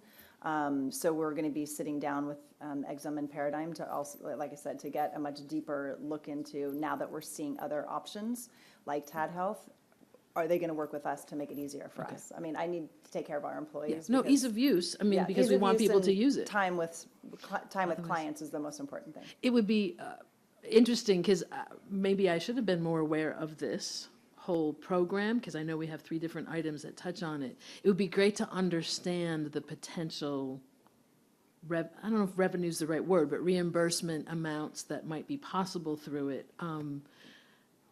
So what I hear you saying is we're interested in learning more and figuring out if there's a better path, but for now, this is the best path for us at this point in time. For it to be reliable, yes, but down the line, we definitely we're open to looking. We are already looking at other options. Okay. I mean, this is new for everybody, but what we're learning has been remarkable, and we're really excited about the potential to have sustainability on the services that have never been reimbursable, and how hard our employees work with our clients for us to create basically a revenue stream that doesn't have any implications on the regular budget, but it actually honors the work we're doing. Next poll. Oh, Ms. Beverly. Wait, hold up, no, don't vote on it. Hold on. I just want to, there's a typo, I'm sorry. I'm not looking for them. It just slapped me in the face. On page one, keep thinking I'm on the other computer. On page 1 of the resolution, of the board report, at the bottom, under fiscal impact, the first sentence, billing is misspelled. You need to add another. All right, so my question is, we're going to vote on this, right? Oh, motion. Can I get a motion? So I move approval with the change. Second. All in favor? All opposed? None. All right, so next poll is Kim Kenny's. So I'm P4P. pulling the P4P for this new dyslexia screener, mostly to add another funding source to cover the cost. So right now, it says that the cost is going to be almost 67, but we're only getting these one-time fees of 61.5, and so it seems like we should maybe say where the other approximately $4,500 is coming from on the board report. So I'm assuming, I guess we can just put general funds, so until you find another source for at least. So Ms. Kenny, we have a comment from Ms. McKenzie on this. And then I had some questions on it as well. She just, I think, wants to add something. Okay. So we had a wonderful implementation plan given to us in the Friday communique, and I wanted to ask how we're sharing this rollout of the screener to parents. So that's one question. My understanding from reading the implementation plan is that we're giving the screener multiple times a year, and I wasn't sure if that was in place of iReady or in addition, or if I just was reading it wrong. So we're coming to a confirmation that at certain grade levels, we actually don't want to overtest, so it may replace iReady. We're doing the initial trainings are starting actually in the next 2 weeks during the summer PD, and then we will have them. We're still figuring out the exact dates, but we are planning to have them included in the district-wide PD day for all teachers in those grade levels. As to parents, we did have a conversation about returning to the CAC on the implementation. Additionally, we need to work with each of the principals. They were given an introductory, sort of overview about the reading difficulty screener, and we're going to do some parent nights with family engagement. Those have not yet been scheduled. So I'm not actually talking about parent nights or going Oh, to the CAC. notification. I'm saying, how are we letting people know your students will be getting screened and this is why, and it's a great thing, and if your student does show some difficulties, we'll be letting you know, and just to say, here's a new thing, and maybe that is something where there's a flyer in their welcome back package. I don't know. Okay, sorry, I misunderstood your question. Yes, so we would utilize a similar, we talked about this, the letter that we send out prior to CASP is typically like a parent overview letter. This is upcoming, this is what it means, et cetera, your student will be assessed in this time period. So we're replicating that. It'll go out at the beginning of the school year. Okay, to those affected grades. All right. And then one last question, when you notify the parents of the results, will that go via snail mail? I'm worried if it's only going the parent portal because we don't have 100% parent portal usage. So I just wasn't sure the method to let parents know when you let them know 45 days after when the results of the test. That's really specific, so let me ask the team, because I wasn't involved in that part of the conversation, but yeah, let me ask. Thank you so much. I have a question about P4P as well. How did we decide that we were going to use Amira when we have the multitude or the ROAR program? I'm not necessarily advocating for anything that Stanford produces, but UCSF and Stanford both have free screening products. So the team did review all of the screening products. They went with Amira because of the ease of administration. So I think the main consideration had to do with how much teacher demand time and how much accuracy there would be with the student assessment. So Amira does have the ability for them to assess whole class in a larger setting with a higher accuracy rate than others that could do it whole class. I don't have the reasonings in front of me as to why they did not choose the other screeners. I just know that is why they did choose Amira. I can certainly go back and ask them those questions. That's fine. I'm just interested because I'm certain that from a research standpoint, if they're looking to build out additional bodies of knowledge around this work with early learning and early screening, I can't see how there wouldn't be like a reliable, validatable screener that would come out of a university, especially ones that are research-based. Superintendent? Yeah, I think another component of Amira, and I'm not sure if the USF one has that, and I did a lot of work with them early on with dyslexia, but is that it has a virtual tutor and could also help parents at home. Are we getting that piece of Amira as well, Dr. Chanhill? So that's a part of the pricing that we need to work on. Yeah. From the May 2nd, it says the ROAR was only available in English, so I don't know if Amira being in English and Spanish was a consideration? I think that was a benefit. That I think that it had more to do with ease of assessment. Okay. But it was a benefit that Amira is able to assess students in Spanish language. I'm sorry, and it says ROAR is not available for kinder. I'm sorry, I didn't read down to the rationale. This is, again, from the May 2nd Friday communique. It says the ROAR does not offer Spanish language support and is not available for kindergarten students. Well, there's the problem with the Stanford model. Again, I think that UCSF.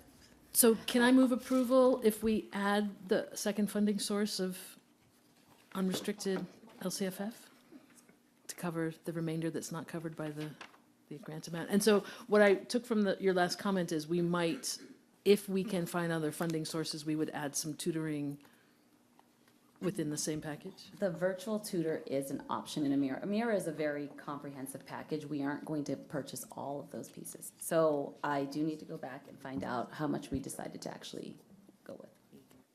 So I made that motion with that additional funding source. Okay, just to identify the additional funding source, it doesn't have to be necessary unrestricted, what you just said.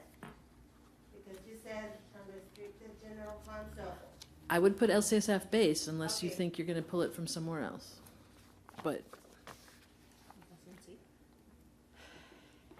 We may pull it from instructional materials. So I'm just, I will go and. But that's find base, that, but right? the- Yes, That's but base. what I understand you to mean is the gap in what the state is providing and the total cost of Amira. I'll put that. Second. All in favor?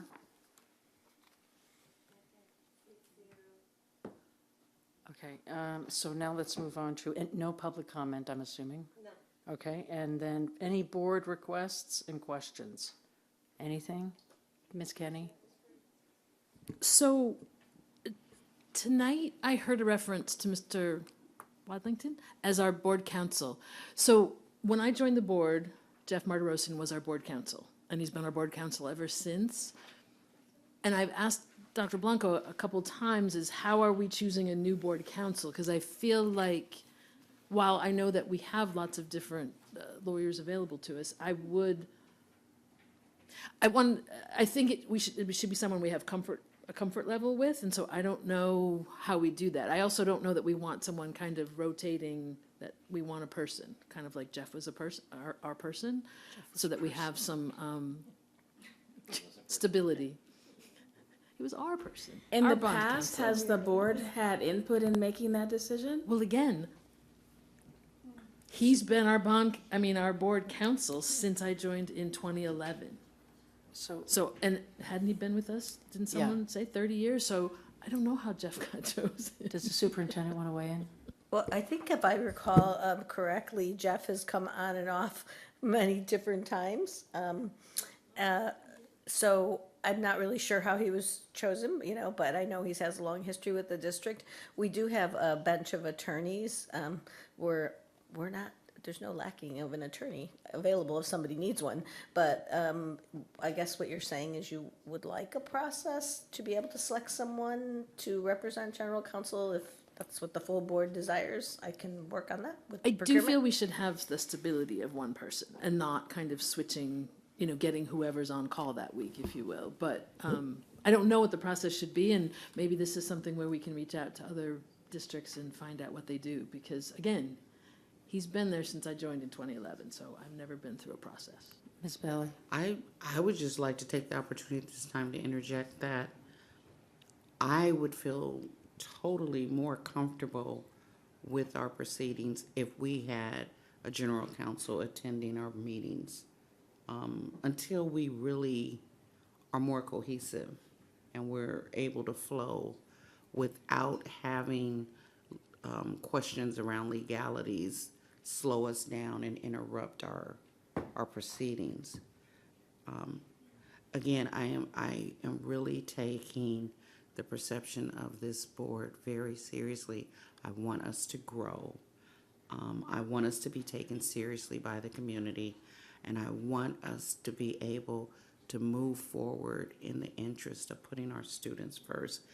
We have so much going on that takes us away from focusing on our students that it's becoming exhausting. The work that we engage in is becoming exhausting because we are not necessarily putting our students first when it's all about us. So I think having, legal counsel present at our meetings will help us to continue to move forward. Not that we have to just continuously call on them, but, we have those situations where we could benefit by having someone here, so. Maybe it will help us make the meeting shorter. All right, so Ms. So Kenny? one other thing. So I did think we should follow up and review our code of ethics and our code of conduct protocol, probably as part of the handbook. I just want to say, Glendale, I did not realize that our code of ethics was our own language. It's not CSBA, it's ours. But when Glendale was doing research to write theirs, they said there's a number of San Gabriel Valley districts that have something very similar to ours. So at some point in the past, everybody kind of got together and wrote that. Glendale put some time, they haven't actually approved theirs yet. One of the board members wrote it and it's going to them in June. But, like I said, there may be things we want to clarify. When do we use this? When don't we use it? What do we use instead? That I think behooves us to move forward with that. I don't disagree with you, Kim, but I actually think we need to spend some time reviewing and amending the protocols, because I went through those and they need work as well. And not just looking at our code of ethics, but they could stand some revising as well. And then we really have to commit to them. We have to commit to them, so. That's where the retreats come in. Well, Reinforcing. if you don't mind me sharing an interesting story. So a gentleman said their district does one of the SEL programs, something about kids, capturing kids' hearts. So their district does capturing kids' hearts. So he said, so our board went through capturing kids' hearts to develop our board code of conduct that we then all signed off on. And I thought that was a really interesting way of taking something the students are doing, and having the adults do it. I like that idea. So let's continue to talk about that. But also, is there anything else? Oh, Ms. Fredericks. I'm looking around this room, and what Trustee Bailey was saying, I didn't attend a LACSTA, and I realized that I am a mother of teenagers, and if you can remember having teenagers, they always do tell you things at the last minute, and you gotta drop everything and then pivot on something. So I'm sorry if I didn't make certain events. All right. Okay, yeah, that was nice. Okay, so. Clarification. All right, Superintendent. So there were two ideas put that I need clarification on, whether the full board is has consensus on moving forward. One was creating an opportunity for the board to interview general counsel, and the second was attorney at meetings. Yes, So, those are the two. so do you want to take them one at a time? Yes, and then we have a code of, Okay, so process for. I need to, you threw out some ideas. I need to know if there's a consensus about having some kind of input on general counsel. I'm assuming interview process. But I don't understand we have enough counsel around us. because Ms. Kenny asked for Ms. Kenny a asked for it. I need process. to know if the full board is asking for this. Okay, so I have a question then on this. If AALRR, we use them, right? There are this company. So why can't we just say we use AALRR? You can. Yeah, so I don't, and we bypass. That's an option, but again, I just don't know if,